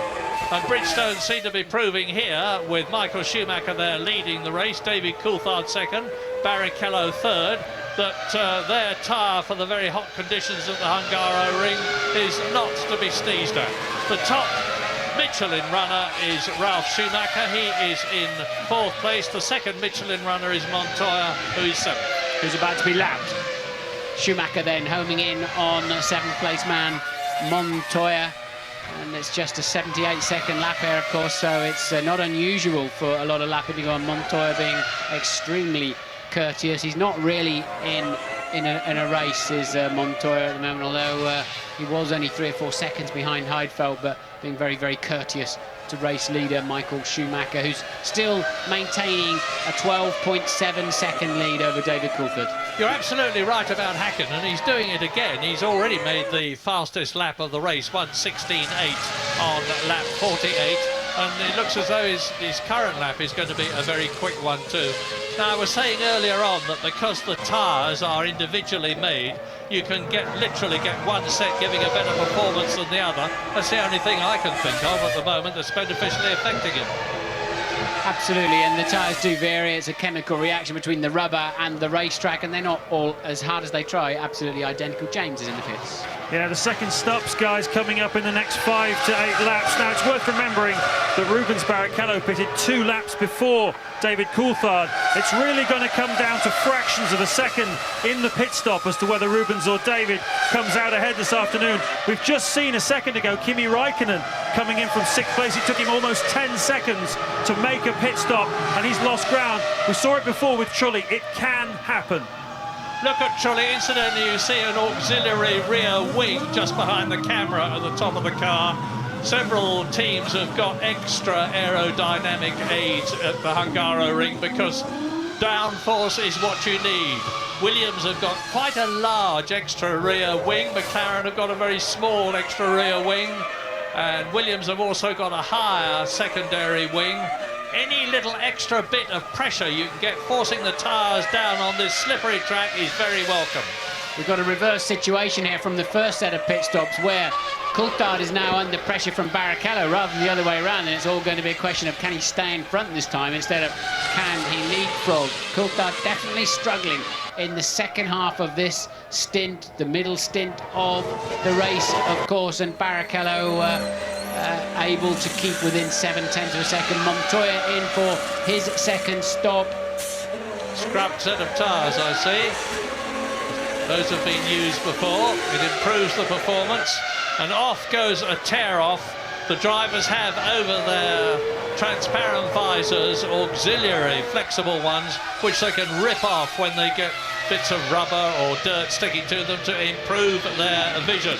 And Rubens Barrichello's vision is very clear about who is in front of him as in comes the BAR. I think I saw the front of the car being dropped there a little bit too early. It is Villeneuve who is in the pits, of course. He was in 10th place, so Villeneuve rejoins. I wonder if there's a cloud come over or something, because all of a sudden everybody's lapping quite a bit faster, so I would imagine temperatures are just falling away a little bit, and they're finding some good mechanical grip from this racetrack. It's only 34 degrees now. I know, but there's something's happened out there, because everybody suddenly started pumping in 17s where they were doing 18s, or 18s where they were doing 19s. It's amazing how just what seems quite a small temperature change can beneficially affect the performance of the cars. And you're looking now at David Coulthard, second place, coming out of the last corner before Rubens Barrichello. David's already had a couple of second places this year, of course, in Australia and at the San Marino Grand Prix at Imola. Rubens Barrichello's had even more second places. He's had 3 of them at the Malaysian Grand Prix and at Monaco, and the last race, which was the German Grand Prix at Hockenheim. So, closing on David Coulthard's car, and Mika Häkkinen continues to go faster and faster, but he's still 15 seconds behind 4th place Ralf Schumacher. Yeah, let's have a look at the scraps. This is the best one. Barrichello 9/10 behind Coulthard. Häkkinen just 13 seconds behind 4th place man Ralf Schumacher. Then we go down to Panis 8th, Montoya 9th. Where there's just 1.4 seconds between them. Not too many other fights on the racetrack this afternoon. And the Ferrari mechanics in the pit lane. Last time around, Michael Schumacher pitted first. 11.9 second lead at the moment. Häkkinen just doing yet another new lap record, a 1:16.723. And there is Michael Schumacher. Again, we're looking for something sub 8 seconds for a perfect one, but they don't need to rush. They can just be calm. Michael's calm on the throttle. He's not blipping it. He's keeping it all calm. And did he get away? We cut away, but did he get away? Yes, he is. I can see him out of the window now. Michael Schumacher just very calmly pulling away. He knows he's got enough in his pocket to maintain the lead once the others have all made their second stop. And again, he just makes it out in front, crucially, of 2 more cars, so he will not have a slow out lap. Yeah, Kimi Räikkönen, he's just ahead of him. And of course, David Coulthard and Rubens Barrichello have gone through, so again David Coulthard is leading the Hungarian Grand Prix. That is 4th place man Ralf Schumacher. So all the top men now have made their stops, second stops, except of course significantly David Coulthard and Rubens Barrichello. Michael Schumacher has been in, Ralf Schumacher has been in. The order on lap 53 out of 77 at the present moment is Coulthard, Barrichello, Michael Schumacher that you are looking at. Look at all the rubber crumb on the circuit there. We call them marbles, and they can be very, very slippery indeed and take the car off if you hit them at the wrong place. So the crucial thing now is, can David Coulthard... There is Barrichello. Right. James, take it away. Well, we're looking for something, as you say, about sub 7 seconds. It's going to be very, very marginal indeed as to who comes second today. It's not really that great. So Coulthard has a window of opportunity. Can he take it?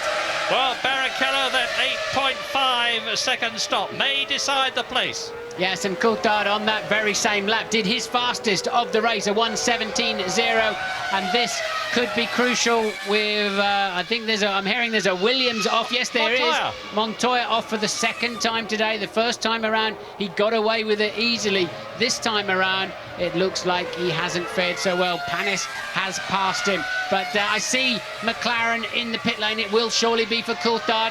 Hakkinen is on a completely different strategy, and this, I think, is going to decide second place this afternoon. Coulthard on a very hot in-lap as well. A good first sector. He's lost half a second in the mid-sector to the best of the afternoon. Not too bad. He'll take a wide, sweeping line into that long but tight right-hander. Squirt now down. He's looking for that white line now, and he can already see somebody in the pit lane with his lollipop, James. It takes just 3.5 seconds to change the wheels. It's the fuel that takes the time. 50 kilos of it need to go in, and anything under 8 seconds should hand the lead.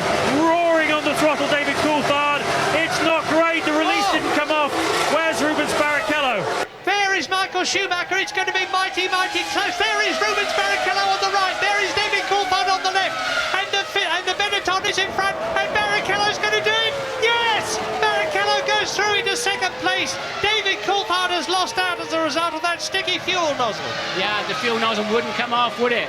And Coulthard could not get away. That has cost him second place at the moment. Barrichello moves crucially 2 places nearer to him, 2 points nearer to him in the World Championship as well, if they stay like this. And also Ferrari will take the Constructors' World Championship this afternoon, all on a sticky fuel nozzle.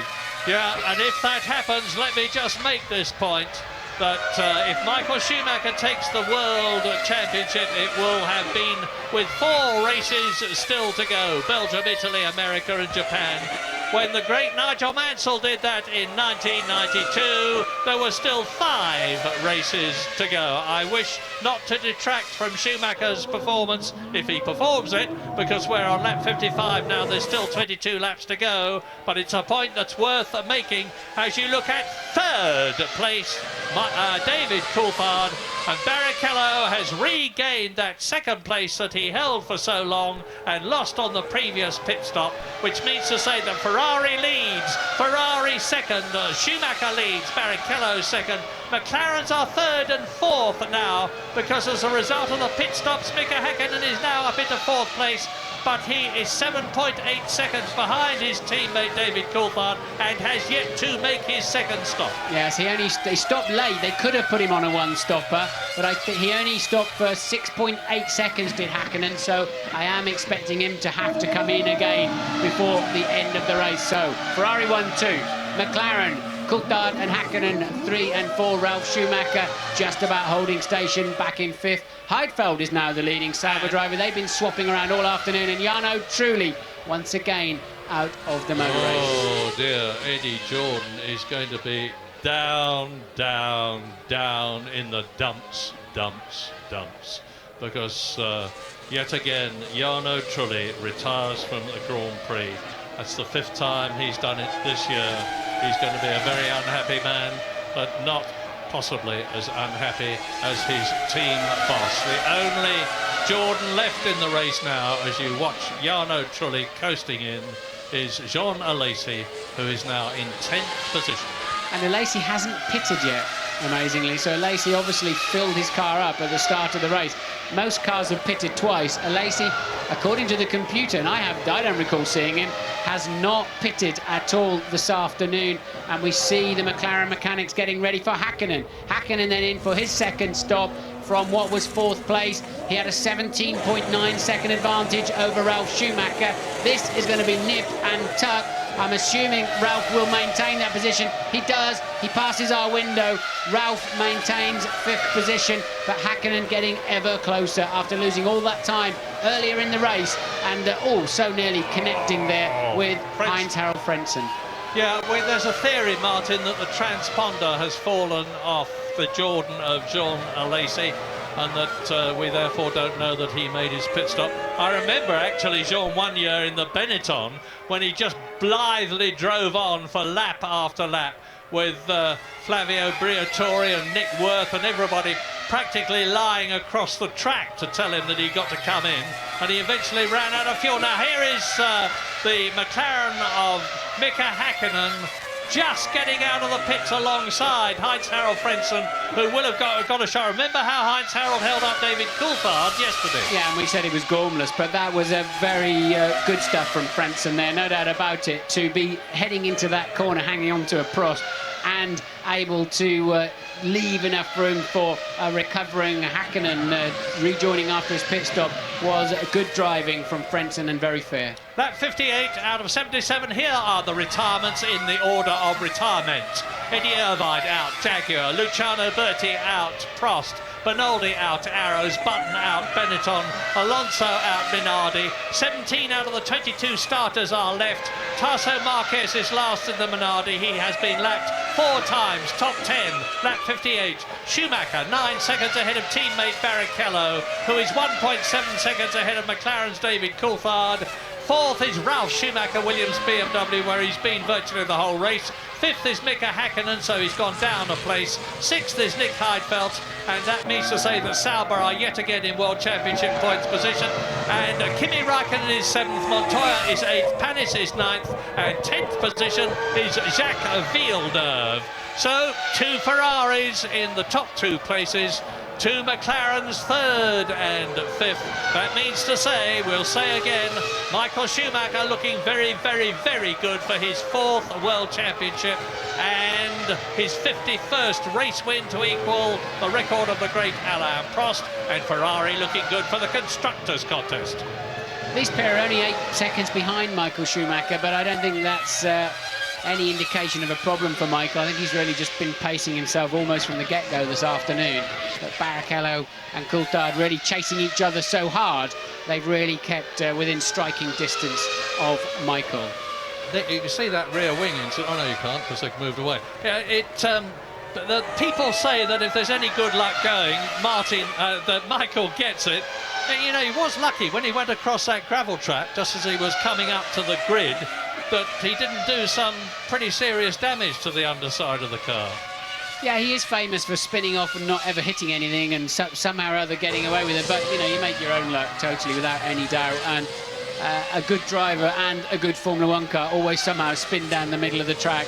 And we're seeing Panis out of the window here, coasting into the pits and out of what was 9th place. So Olivier Panis then apparently out of the race in the BAR, and that promotes Villeneuve up to 9th and Jean Alesi into the top 10 for Jordan. Yeah, at the present moment, talking Drivers' Championship, Rubens Barrichello is 7 points behind David Coulthard in 2nd place in the championship, but he's gaining 2 of those points if he can stay ahead of him in this race. You were talking about payback time between Michael Schumacher and Rubens Barrichello if Schumacher clinches the championship here, Martin.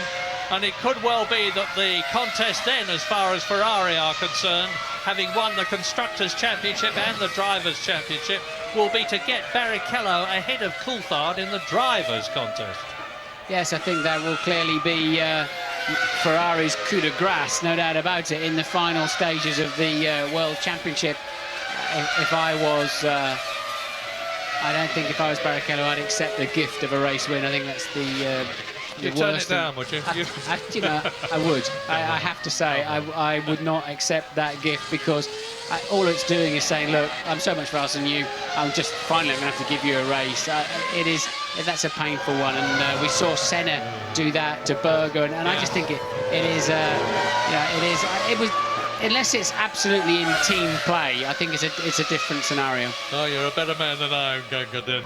Lap 61 out of 77. There are 7.5 seconds between the 2 Ferraris. Barrichello continuing to lap marginally quicker. As you look now at Ralf Schumacher, who has been caught by Mika Häkkinen. Now this is the battle for 4th place, and Häkkinen's previous lap was 2.3 seconds faster than the Williams BMW. Is Ralf Schumacher in trouble?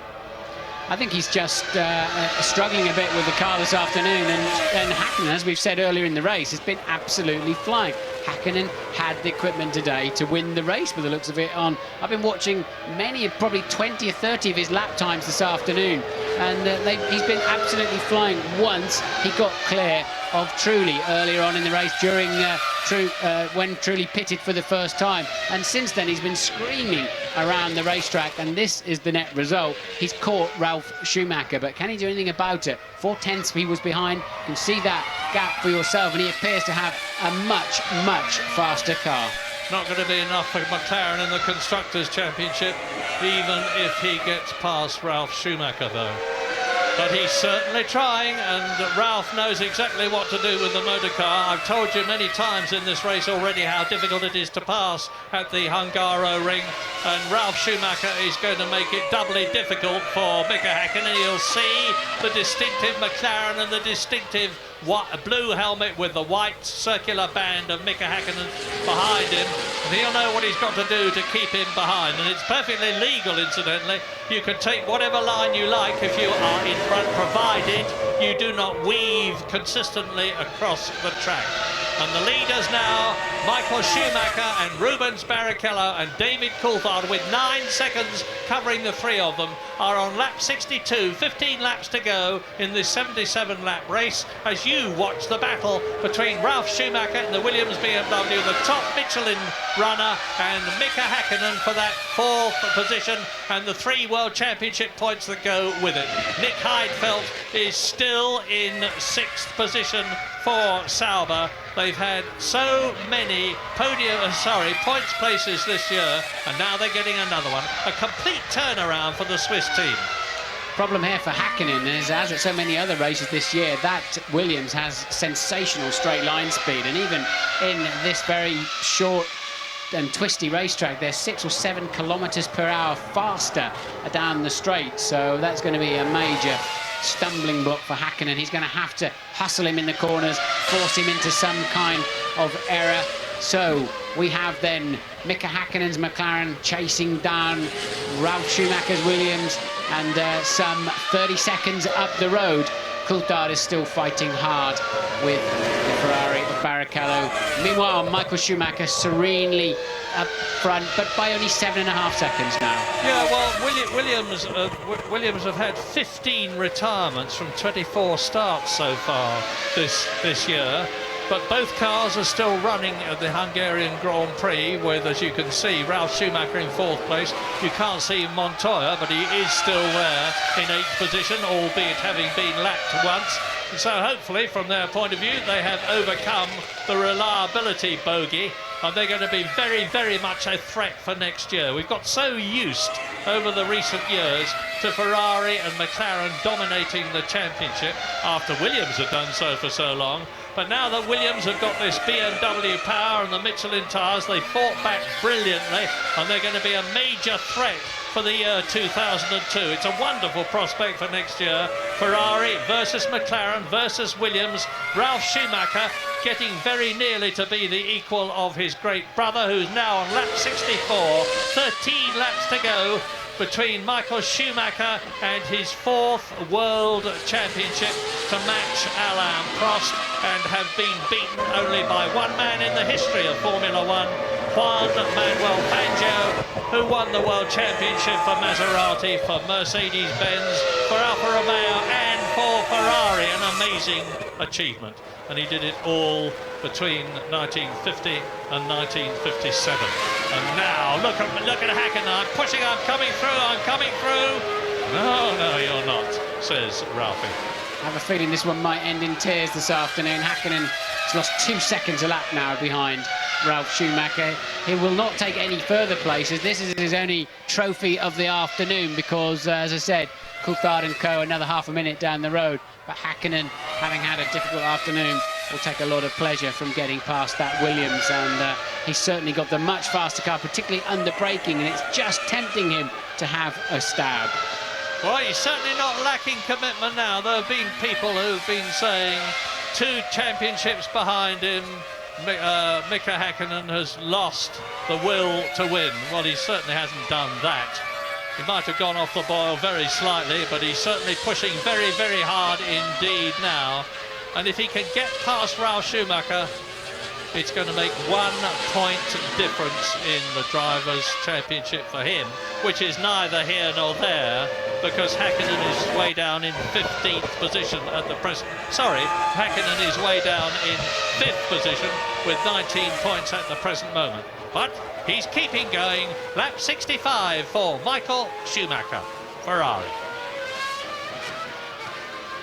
What's happening behind? Well, it's no battle between Heidfeld and Raikkonen. There's 11 seconds behind them for 6th and 7th places. The man to watch at the present moment is Jean Alesi. Can he do anything about Jacques Villeneuve? Alesi's going to be in the top 10 in his first race for Jordan in Formula One, but it doesn't look as though he's going to be able to improve beyond that. Now, we haven't seen him on the TV pitting, but Alesi has surely pitted somewhere. And interestingly, his sector times are not changing. So, for whatever reason, the computer's not recording John Alesi, although they're getting his overall lap times. They're not getting any sectors, and they're certainly not clocking him coming in the pit, because it's showing him has not pitted yet. But clearly he has, as Häkkinen pours more relentless pressure onto Ralph. But Ralph's an old enough hand these days to be able to sustain most of that, accepting his car really does look rather a handful. So, what about Benetton when they came here with that improved engine package, that improved aerodynamic package that they were so optimistic about and still are? Well, Jenson Button retired a long, long time ago. Giancarlo Fisichella is still soldiering on. He's in 12th position, which is about where he's been finishing in most of the races, perhaps one or two places higher so far this season. So now, this is where Ralf Schumacher and Mika Häkkinen are going to have their eyes peeled, because they're closing up on the car in front to lap it. And if there is even a momentary balk, this could give Mika Häkkinen his opportunity to get past Ralf Schumacher, as Nigel Mansell did to Senna when they came up to Stefan Johansson's Onyx in 1959. But Schumacher, Ralf, will be just as conscious of that situation as Häkkinen is, and the car they are approaching, of course, is Fisichella's Benetton in 12th position, 2 laps down. I was born in 1959. I think it was a touch later than that, Murray, but we're hearing that Frentzen is off the road in his first race for Cross Grand Prix. We haven't seen it yet, but Heinz-Harald Frentzen has stopped somewhere in the final sector.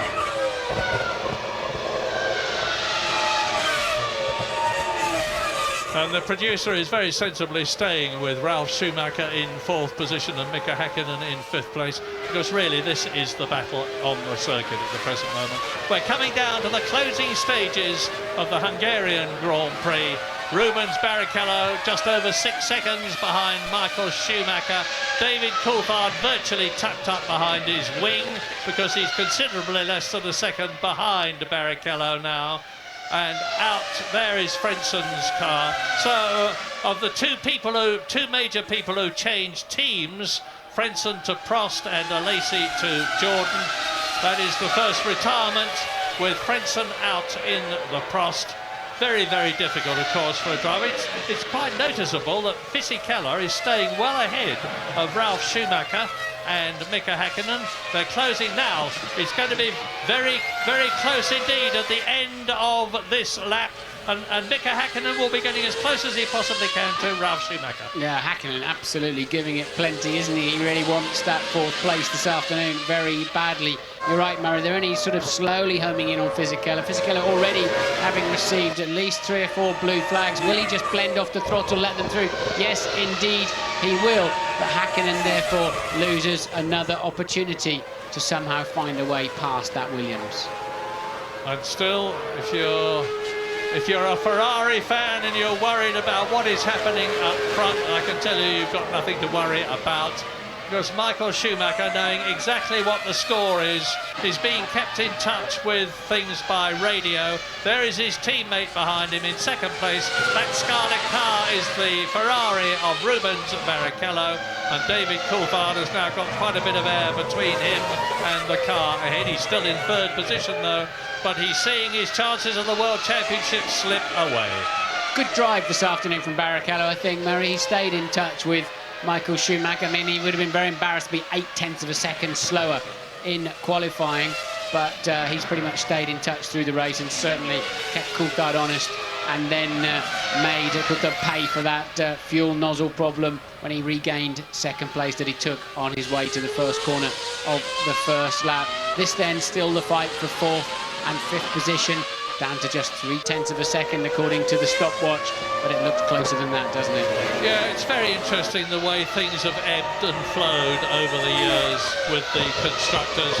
I mean, we started off with Alfa Romeo dominating things, Ferrari, Mercedes-Benz, Lotus, Cooper. They have all been at it, but at the present moment, it's very much Ferrari in charge.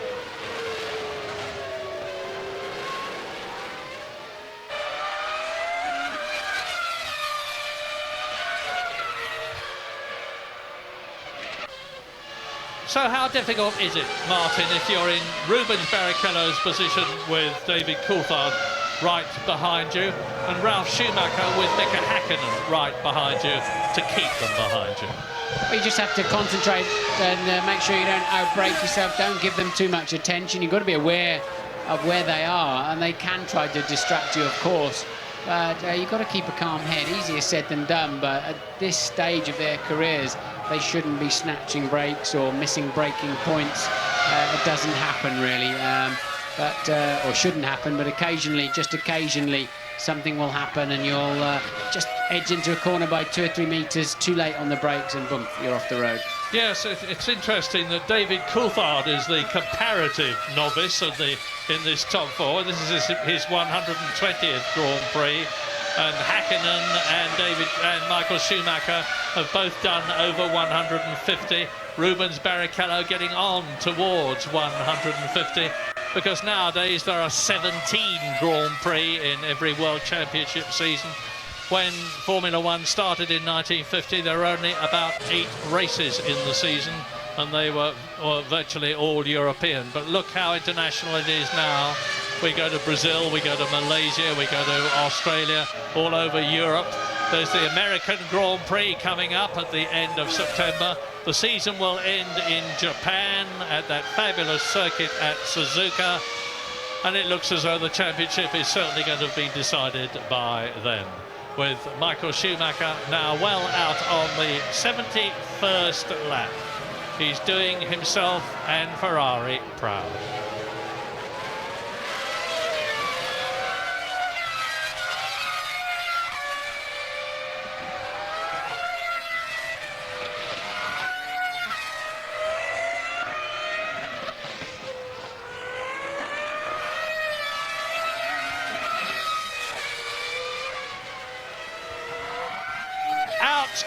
Out goes Giancarlo Fisichella. That's 2 retirements for the Benetton team. Button long gone from the race after 36 laps. Giancarlo Fisichella looks as though he's spun off. Well, the fat lady must be in the wings now, warming up her voice box to start singing, because it is very near the end of the Hungarian Grand Prix, with Michael Schumacher on his 71st lap out of 77, and he's keeping that lead of about 7 seconds. You're watching him now as he dives inside the Jordan of Jean Alesi, the only one left now. He's in 10th place and he's been lapped. And Michael Schumacher is maintaining that 7-second lead over his teammate Rubens Barrichello, who's having to fight very, very hard indeed to keep the Mercedes-Benz powered McLaren of David Coulthard, the championship contender, clear. And he's succeeding. So Ferrari leads, Ferrari second, and it's still no change in 4th position, with Ralf Schumacher, who's been there for virtually the whole race. However, the battle between Ralf Schumacher and Mika Häkkinen, and then as in comes the McLaren. That's strange, isn't it? So clearly can't be a scheduled stop. Häkkinen, maybe they didn't get enough fuel in or something last time around. Häkkinen in the pits, and yes, they're going to give him a quick splash and dash. Clearly they didn't quite get enough fuel in on his last stop, and that's taken away any excitement of can Häkkinen pass Ralf Schumacher for 4th place. What a shame. He's not going to lose any places, because Heidfeld is a lap down and 48 seconds behind But great shame there for us and for Mika Häkkinen. I wonder if that's another fuel rig problem, Martin. There have been so many of them. Incorrect delivery of fuel this season. Well, we're just looking at the 2 stops that he's done this afternoon. One was 6.8, the other 6.6 seconds. They are absolutely on the limit, and it seems like over the limit. They did not, it appears, get enough fuel, and they'll know after the car's gone out, they'll know exactly how much they got in. Well, if it's McLaren, it's a very, very unusual mistake for as mature a team as that to make. As out of the pits now goes Olivier Panis in the BAR. That was an unexpected stop. He's been working on the car because I thought he was coming out of the race, actually. He's been lapped a long, long time ago. Jacques Villeneuve, incidentally, is in 9th place. It's been an afternoon of fuel rig, hasn't it, for McLaren? Häkkinen, not necessarily a fuel rig problem, not getting enough fuel in, it would appear, at least anyway. And Coulthard then, the sticky fuel hose nozzle not coming off the car when he needed it to do so, to just sneak back out in front of this man, Barrichello. And since that's happened, really, they've been absolutely evenly matched on lap times, really. Barrichello not able to pull away, Coulthard not able to close down, and Michael just cruising into turn 1, isn't he? And they are his 2 pursuers, with Jean Alesi, I would guess, in between them. Yeah, Alesi in 10th position is about to be lapped by Barrichello 2nd and Coulthard 3rd. Jean sees them in his mirrors, politely moves over. As I said earlier on, what the French Sicilian is going to be doing in this race is get some race mileage under his belt. The McLaren, the Jordan was a closed book to him when this race began, but he's now got to grips with it, and he'll be a man to watch in future events. Yeah, but if you cruised up to Jean Alesi on Thursday, Murray, and said, "John, nice to see you're going to get lapped twice on Sunday," he would have thumped you. Yes, yeah, you're absolutely right. Well, at least he's going to finish the race, it looks, which is more than the man Hans-Harald Frentzen, who went from Jordan to Prost, changing roles with Alesi, has been able to do. We're on lap 74 now, and these laps are taking, well, the quickest lap that we've had this afternoon was that 1 minute 16.7 of Mika Häkkinen on the 51st lap, and Panis is now definitely out of the race as Michael Schumacher there in the Ferrari starts his 75th lap. He's on the 75th lap now. There is the battle for second with Barrichello in the 2nd Ferrari, David Coulthard. So Michael Schumacher has got the lap that he's on now and 2 more of these 2.5-mile laps at the Hungaroring to do. There is 7 miles, less than that now, between Schumacher and his 4th World Championship since he first drove for Eddie Jordan's team in 1991. And what's even more amazing than that, really, Murray, is he missed a couple more by the skin of his teeth in the final round by a point or 2. You know, we could easily be looking at Michael Schumacher's 6th World Championship this afternoon had fate played a slightly different hand. And of course, then he broke his leg a couple of years, 2 or 3 years back as well, where there was another championship chance out of the window. So Michael Schumacher, really, it's 4 championships, probably don't even really describe fully his dominance of the championships. Absolutely true, and let's just underline the significance of his achievement, assuming that he gets there. But he will have won 4 World Championships to match the great Alain Prost. You saw me talking to him before the programme began, and when I asked Alain Prost how his feelings would be, he said, well, I will not be happy, but Michael Schumacher is very good. So he'll be matching Prost. He'd be only 1 shy of Juan Manuel Fangio in a situation where Michael Schumacher is going on for years. And he will have matched Alain Prost's record number of Grand Prix victories at 51. He's going to be very close to Alain Prost's record number of points scored in a Grand Prix career, 798.5. He's going to be the first man in the history of Formula One to win 2 World Championships for 2 different constructors. And as I say, it goes on and on and on. This superlatively fit man, and another of the incredible aspects of his career is that he's done it mostly in cars which have not been as good as the competition. The Ferrari is arguably the best car this year, but not by very much if it is. But in previous years, it most certainly has not been. So 75 laps completed by Michael Schumacher, almost 76 laps completed, 76 laps completed now. Michael Schumacher is on his way on the last lap of the Hungarian Grand Prix to rewrite Formula One history. Championship number 4 coming up, leader Michael Schumacher, final lap, car, Ferrari. And it's going to be a Ferrari second place unless David Coulthard can do something absolutely incredible in the closing stages of the last lap, which will mean to say that it will not only be Michael Schumacher world champion as he was last year, as he was in 94, as he was in 95 for Benetton, but it will mean that Ferrari have won the Constructors' World Championship as well.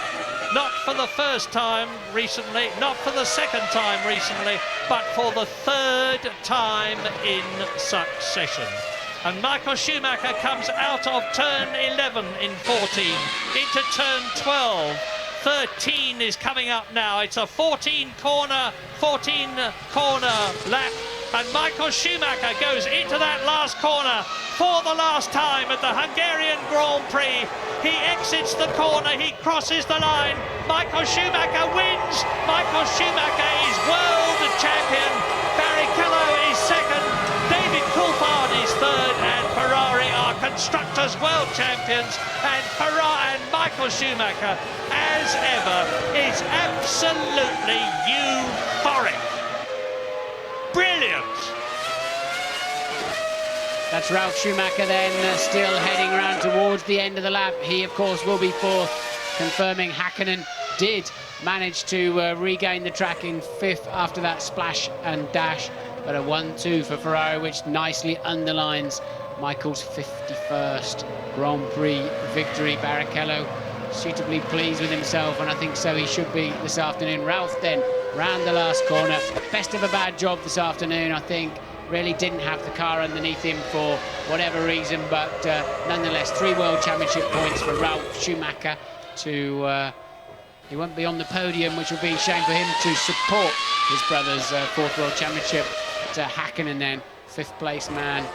Curious afternoon for Häkkinen, but certainly showing plenty of speed when he had some clear air in front of him and plenty of commitment in that respect. So very much a lap of honour for 1 and 2 Ferrari. I've done it, he's saying. Is he the greatest? Well, you can't really compare drivers of one generation with another. Was Sterling Moss better than Alain Prost? Was Fangio better than Senna? You can't answer that. Different times, different cars, different circuits, different politics, different conditions. What you can say is, without the faintest shadow of a doubt, Michael Schumacher is very much one of the greatest of all time. And he's now world champion. 94 points, Michael Schumacher. David Coulthard, 51 points, so there's no way that Michael Schumacher can be beaten. He certainly can't be beaten by Barrichello or Ralf. And Louise Goodman is with one of the people who have made Ferrari victorious, Englishman Nigel Stenney. I am indeed, Murray. Scenes of jubilation down here. Nigel, tell us about the feelings at the moment. Oh, unbelievable, fantastic. To do it 2 years successive is fantastic. You couldn't want more. How do you think Michael's going to react to this? I think it was going to be pretty delayed, but he's very excited from what I can understand. And what a way he did it as well. It's the way to do it, 1 and 2, what more can you ask for? Did he make any comment on the radio on that slowing down lap? No, just magic, he didn't know what to say. Well done, Nigel. Thank you. Well, he was pummeling the steering wheel with euphoria, and there he is now. Out goes the glove fist again. And driving alongside him, Rubens Barrichello, who has certainly done his bit for a brilliant Ferrari victory here at the Hungaroring. And you can't take anything away from them. They have fought so hard, they've done so much over the years to come up from the pit that they were in, where things were looking as though they were never going to come good for them, and they most certainly have, and they've underlined it with emphasis here today. Three-quarters of Italy go on holiday in August, so they won't all exactly be in the cities and towns tonight, but surely all the Italians, wherever they are in the world, are going to be very, very happy to see the prancing horse once again dominating the world. And, well, with such a strong performance today, it's really their day, isn't it, Murray? Yeah, that picture will be appearing in the papers, I'm sure. The two Ferraris side by side as they go into the Parc Fermé, where the leading cars have to go for mechanical checks. The drivers will get onto the scales now to make sure that the combined weight of the car and driver is not less than 600 kilograms. Ferrari in the World Championship, 140 points, nearly twice as many as McLaren, and there are still 4 races to go in Belgium, in Italy, in America and Japan. Williams are still third, Sauber is still fourth. There's no change for fifth and sixth because neither BAR nor Jordan scored any points. Ralph congratulates Michael. Michael thanks Rubens Barrichello. And I wonder if he's whispering in the little Brazilian's ear, I will see you right in Belgium, Italy, America and Japan. I don't think he is. But up on the car. Well done, Michael. Brilliant, brilliant, brilliant.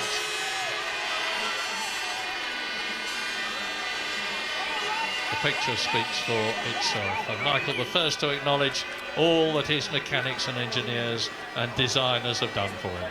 Pity the cameraman's looking as if he's in prison today through the bars, but Shanwy, apparently they will not let the host broadcaster go down there into Parc Fermé, which is a great shame for all of us, but at least we can get a long view of Michael Schumacher celebrating with journalists, photographers that are good friends of his, with the team, of course, we've already seen, and somebody else he's just spotted.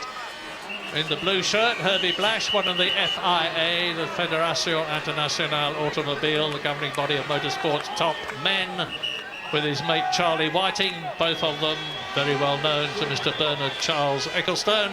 And Herbie saying to Michael, come along, Michael, we've got to get you into the weighing area. We've got to get you up onto the podium for that first place, which you have so richly deserved. And the fans put the Ferrari flag on the track that Michael Schumacher and Barrichello have been driving over for these last 77 laps, as everybody in the scarlet outfits gathers to pay homage to Michael Schumacher and, of course, let us not forget, Rubens Barrichello. The crowd breaks ranks, that's okay, the race is over now.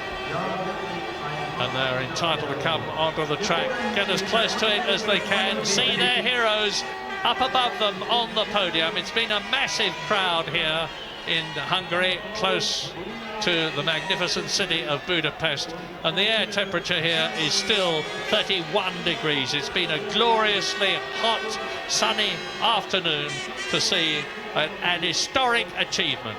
There it is in replay. Michael Schumacher, arm and fist out of the cockpit, the winner in Hungary at a record speed. But the one thing I think that has been denied him this afternoon is the fastest lap, which his rival, the past double world champion Mika Häkkinen, did on lap 51, 1 minute 16.7, which shatters, obliterates, wipes out Nigel Mansell's previous lap record of 1 minute 18.3.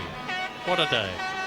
He's probably the last world champion you're going to commentate on, Murray, and what's your view? How do you feel about that? I'm obviously very sad. I've been trying not to say to myself as the Grand Prix went by, this is the last time I'm going to be at Monaco, and last time I'm going to be in Canada, the last time I'm going to be in Hungary. But I'm very, very glad that I was here today to be able to commentate on this supreme achievement of a man I unashamedly admire so much. I've never made any secret of it. He's not only a brilliant driver, but he's a superb personality, a wonderful ambassador for the sport, an extremely nice man, and he does it all in such consummate style. I'll be sorry not to be seeing it again, Martin. We saw him on the grid, didn't we, talking to Boris Becker, and Becker was even staggered at just how calm Michael was. I think he had this race won in his mind long before the lights ever went out, and even a little faux pas on the outlap still did not destabilise Michael. He went through the gravel trap on his way to the grid way before the start of the race. Jean Todt, sporting director of Ferrari, soaking up the congratulations and the thrill. And rightly so, he's done a great job, hasn't he, for Ferrari? The architect of victory. He is the man who's brought them not quite back from the abyss, but he's the man who's put them on top by getting the right people, the right facilities, the right money, the right everything, and including, we mustn't ever forget the engine man at Ferrari. He's so easily overlooked. I talk a lot about Ross Brawn and Rory Byrne, who are the technical director and the design chief at Ferrari, and Jean Todt. But Paolo Martinelli is the man whose people have produced this supremely effective Ferrari V10 engine, which pumps out something like 820 brake horsepower. It may not be the most powerful the BMW is reputed to be, although nobody really knows how much power these engines produce. But Martinelli has done a fabulous job, and that sounds to me as though they're coming out on the podium. Yes, I can see them. There they are. Michael Schumacher, world champion in 1994, 1995, the year 2000 and 2001, leaps for joy on the podium with the Rubens Barrichello and David Coulthard. And the German national anthem.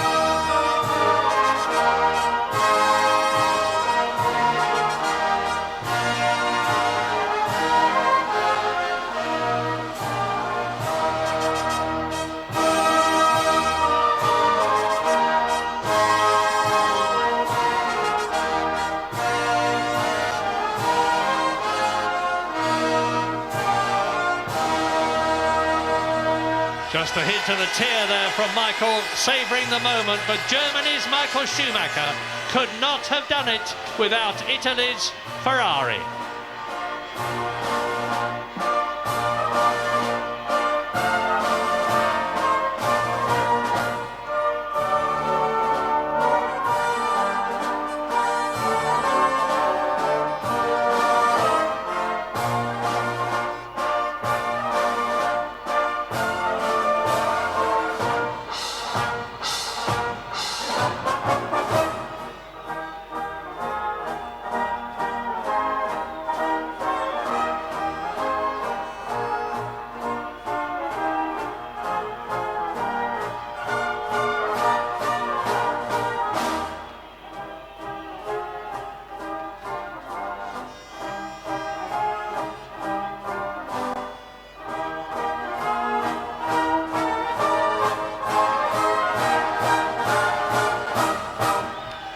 Let it all out.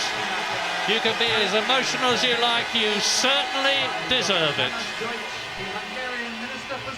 And the winner's trophy, an absolutely magnificent one, comes from the Hungarian Minister for Sport, Dr. Tamás Deutsch.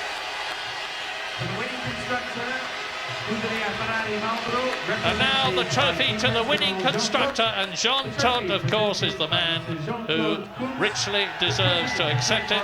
And my goodness, he does so with style and shows it to Michael Schumacher. Well done. Applause all round. The trophy presented by Dr. Sandor. It's David Coulthard's trophy now to Barrichello's. I apologise for that second place from Dr. Sandor Pinter, who is the Minister of Home Affairs here in Hungary, as you can see for yourself. And that just leaves another trophy for David Coulthard's cabinet. Not the one he would ideally have liked, because now his World Championship chances, sadly for him, have gone. But there's another year.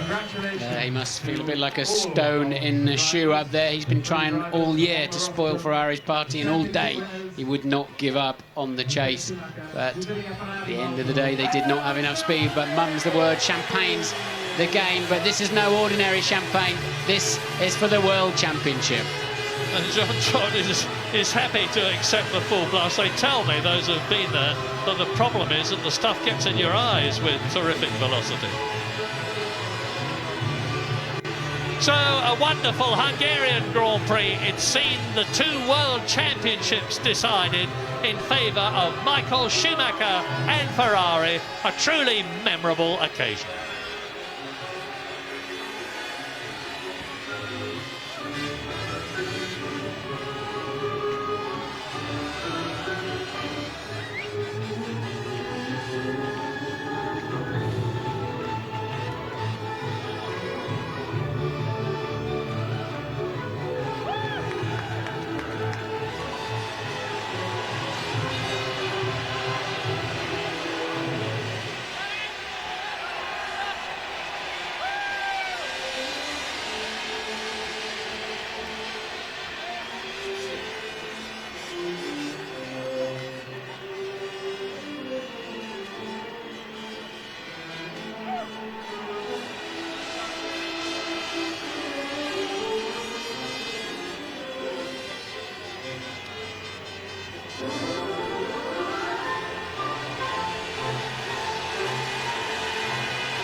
And it's welcome to the top 3 finishing drivers at the Hungarian Grand Prix 2001. It's Michael Schumacher, Rubens Barrichello and David Coulthard. Michael, many congratulations. Your 7th win of the season, your 51st win overall, equaling the record, but most importantly, your 4th World Championship. How do you feel? I was talking to the team during the long lap we did, the slow lap we did, and I was always trying to find the right words. And in such a moment, I'm probably not a bad racing driver, but I'm quite a bad person in finding the right words in such moments. So you have to forgive me. I can't say much more than it has been a beautiful weekend. I mean, we did everything we could have done. I came here with not such a good feeling for whatever reason. I told to Jean, I'm not sure this weekend is going to be the one it will happen. And then we got pole position, we got the victory. I did obviously equalize 51 with Alan, and I got my 4th championship. So it's a bit too much for me right now to take it, and I simply want to say that it's a great achievement, but the way it has been done is what makes me feeling so fantastic, because the team around us, Rubens, myself, you can't believe how wonderful the guys are, how much we stick together in good times, in bad times, and particularly in bad times, and sometimes we had them as well. And we have such a great crew. I mean, such a good team. I'm really in love with all of them, and it makes so much fun to work with them. It's their achievement, and I'm more than thankful to all of them. This obviously being the 4th World Championship is early, but how do you feel it compares to the other 3? You always ask about comparison. I don't think that matters, actually. I simply want to enjoy that, and each one is different, and each victory feels different. It's always something special to win a Grand Prix, to win a championship even more. So that's what counts. Thank you, Michael. Rubens, you pushed very hard all day to make sure you got that second place, which secures the Constructors' Championship for Ferrari. You must be very proud of your season. I am. After everything, all people say, I think I'm having a wonderful season. And it's not because I'm beside him, but I'm really proud to be his teammate and be part of the party. After all, I think it's a fantastic party. It's a fantastic achievement, and I think it's not just coincidence that when I joined the team, we won the whole time. So it's something that I'm very proud, and I think the team deserve and Michael deserved. So really, really proud to be within them. Thank you. Talking for a moment about the actual race, were you firstly surprised when David was ahead of you after the first pit stop, and then surprised at the second pit stop when you got back ahead again? To be honest, I had mixed emotions. I mean, the first one I was so disappointed, and the second one I was so happy. I couldn't believe myself. I mean, I think it's the same with him, with DC, but just the opposite. Fortunately for me, it worked out. I had a wonderful start. The first set of tires was a bit difficult to drive, so he was very close to me. I think he had a better lap in or a better pit stop, so he caught me there. And then I was driving really, really fast to beat him on the second one, and I was able to do a really quick outlap and be able to be in front of him. So I'm really happy for that. Well done, thank you, Rubens. David, you tried so hard today to keep the championship alive for another race, but in the end it wasn't to be. Perhaps you can talk us through your race. Well, obviously at the start, being on the inside seemed to be a disadvantage because Rubens was able to pass me quite easily, and Michael opened up quite a gap as we went down to turn one. So I knew it was going to be difficult from there. The fact that I was able to maintain the gap to Rubens made me realise there was a chance at the pit stops, and with the fuel we were carrying, I felt reasonably comfortable that you'd have to pit before me. And really pretty much just the opposite of what Rubens is saying. Then obviously in that middle stint I was struggling a little bit more with the tyres. It wasn't a new set, and not sure at the moment what part of the in lap, the pit stop or the out lap. Well, it wasn't the out lap because he passed me before the first corner, but certainly something there cost me a little bit of time. But in reality, it was second place was the best that could be achieved today, and obviously today is about Michael's title and his win, and obviously I congratulate him on that achievement, and recommend he takes a holiday for the last 4 Grand Prix. I'd say last 4 Grand Prix, you're in a 3-way battle for second place in the championship with Rubens and Ralph. How important is it to you to come second overall? Really, I don't feel any emotion for finishing second. I only want to win. It makes no difference to me, really, whether I'm second, third, fourth, whatever it happens to be. What's important is how I perform in each of the individual races, and providing I know I've given 100% effort from myself, which I know isn't always the case, but that's obviously the goal, is to try and achieve that. Then I can't do more than that, and it's not just your individual performance that decides where you finish in a championship. Thank you, David. So, Michael, is there a big party tonight? Nothing is set up, but I'm sure we're good in improvising or some. We will find something. I'm pretty sure. We will see what it will be, but it's going to be quite wet, I think. And will you and Rubens be singing again? Sorry? And will you and Rubens be singing again? We just had a little warm-up before we came here on the podium, so yes, there will be a lot of singing tonight. Thank you very much indeed, gentlemen. Congratulations again to Michael and to the Ferrari team. And now a word from Michael and Rubens in your own languages, please. Starting with Michael. Ja, ich habe es eben schon im Englischen versucht zu sagen. Die richtigen Worte in so einer Situation sind immer sehr schwierig zu finden. Ich war vielleicht ganz gut Auto, aber mit dem Wortspiel ist es nicht immer ganz so einfach in so einer Situation. Was ich gerne zum Ausdruck bringen möchte, ist, dass der Sieg, die Weltmeisterschaft, sicherlich etwas ganz Besonderes ist. Aber es ist nichts im Verhältnis zu dem, auf die Art und Weise, wie wir es geschafft haben und mit wem wir es geschafft haben, weil diese Teamarbeit, die wir geleistet haben, dieses Zusammenhalten in schwierigen Zeiten, in schwierigen Momenten, nicht in diesem Jahr, sondern in den Jahren zuvor, teilweise auch in diesem Jahr, wie die Jungs hinter mir stehen, wie alle zusammenhalten, das ist einzigartig. Ich habe sowas in dem Team noch nie erlebt. Es ist so viel Menschlichkeit da, dass es einfach nur Spaß macht, mit meinen Jungs zusammen zu arbeiten und mit ihnen zusammen manchmal zu verlieren, aber hauptsächlich zu gewinnen. Das tun wir zum Glück öfter. Und dafür möchte ich allen danken, die im Team sind. Ja. Sorry, aber mehr fällt mir nicht ein. Also das lag mir auf dem Herzen, das wollte ich loswerden. Dankeschön. Hey, Michael.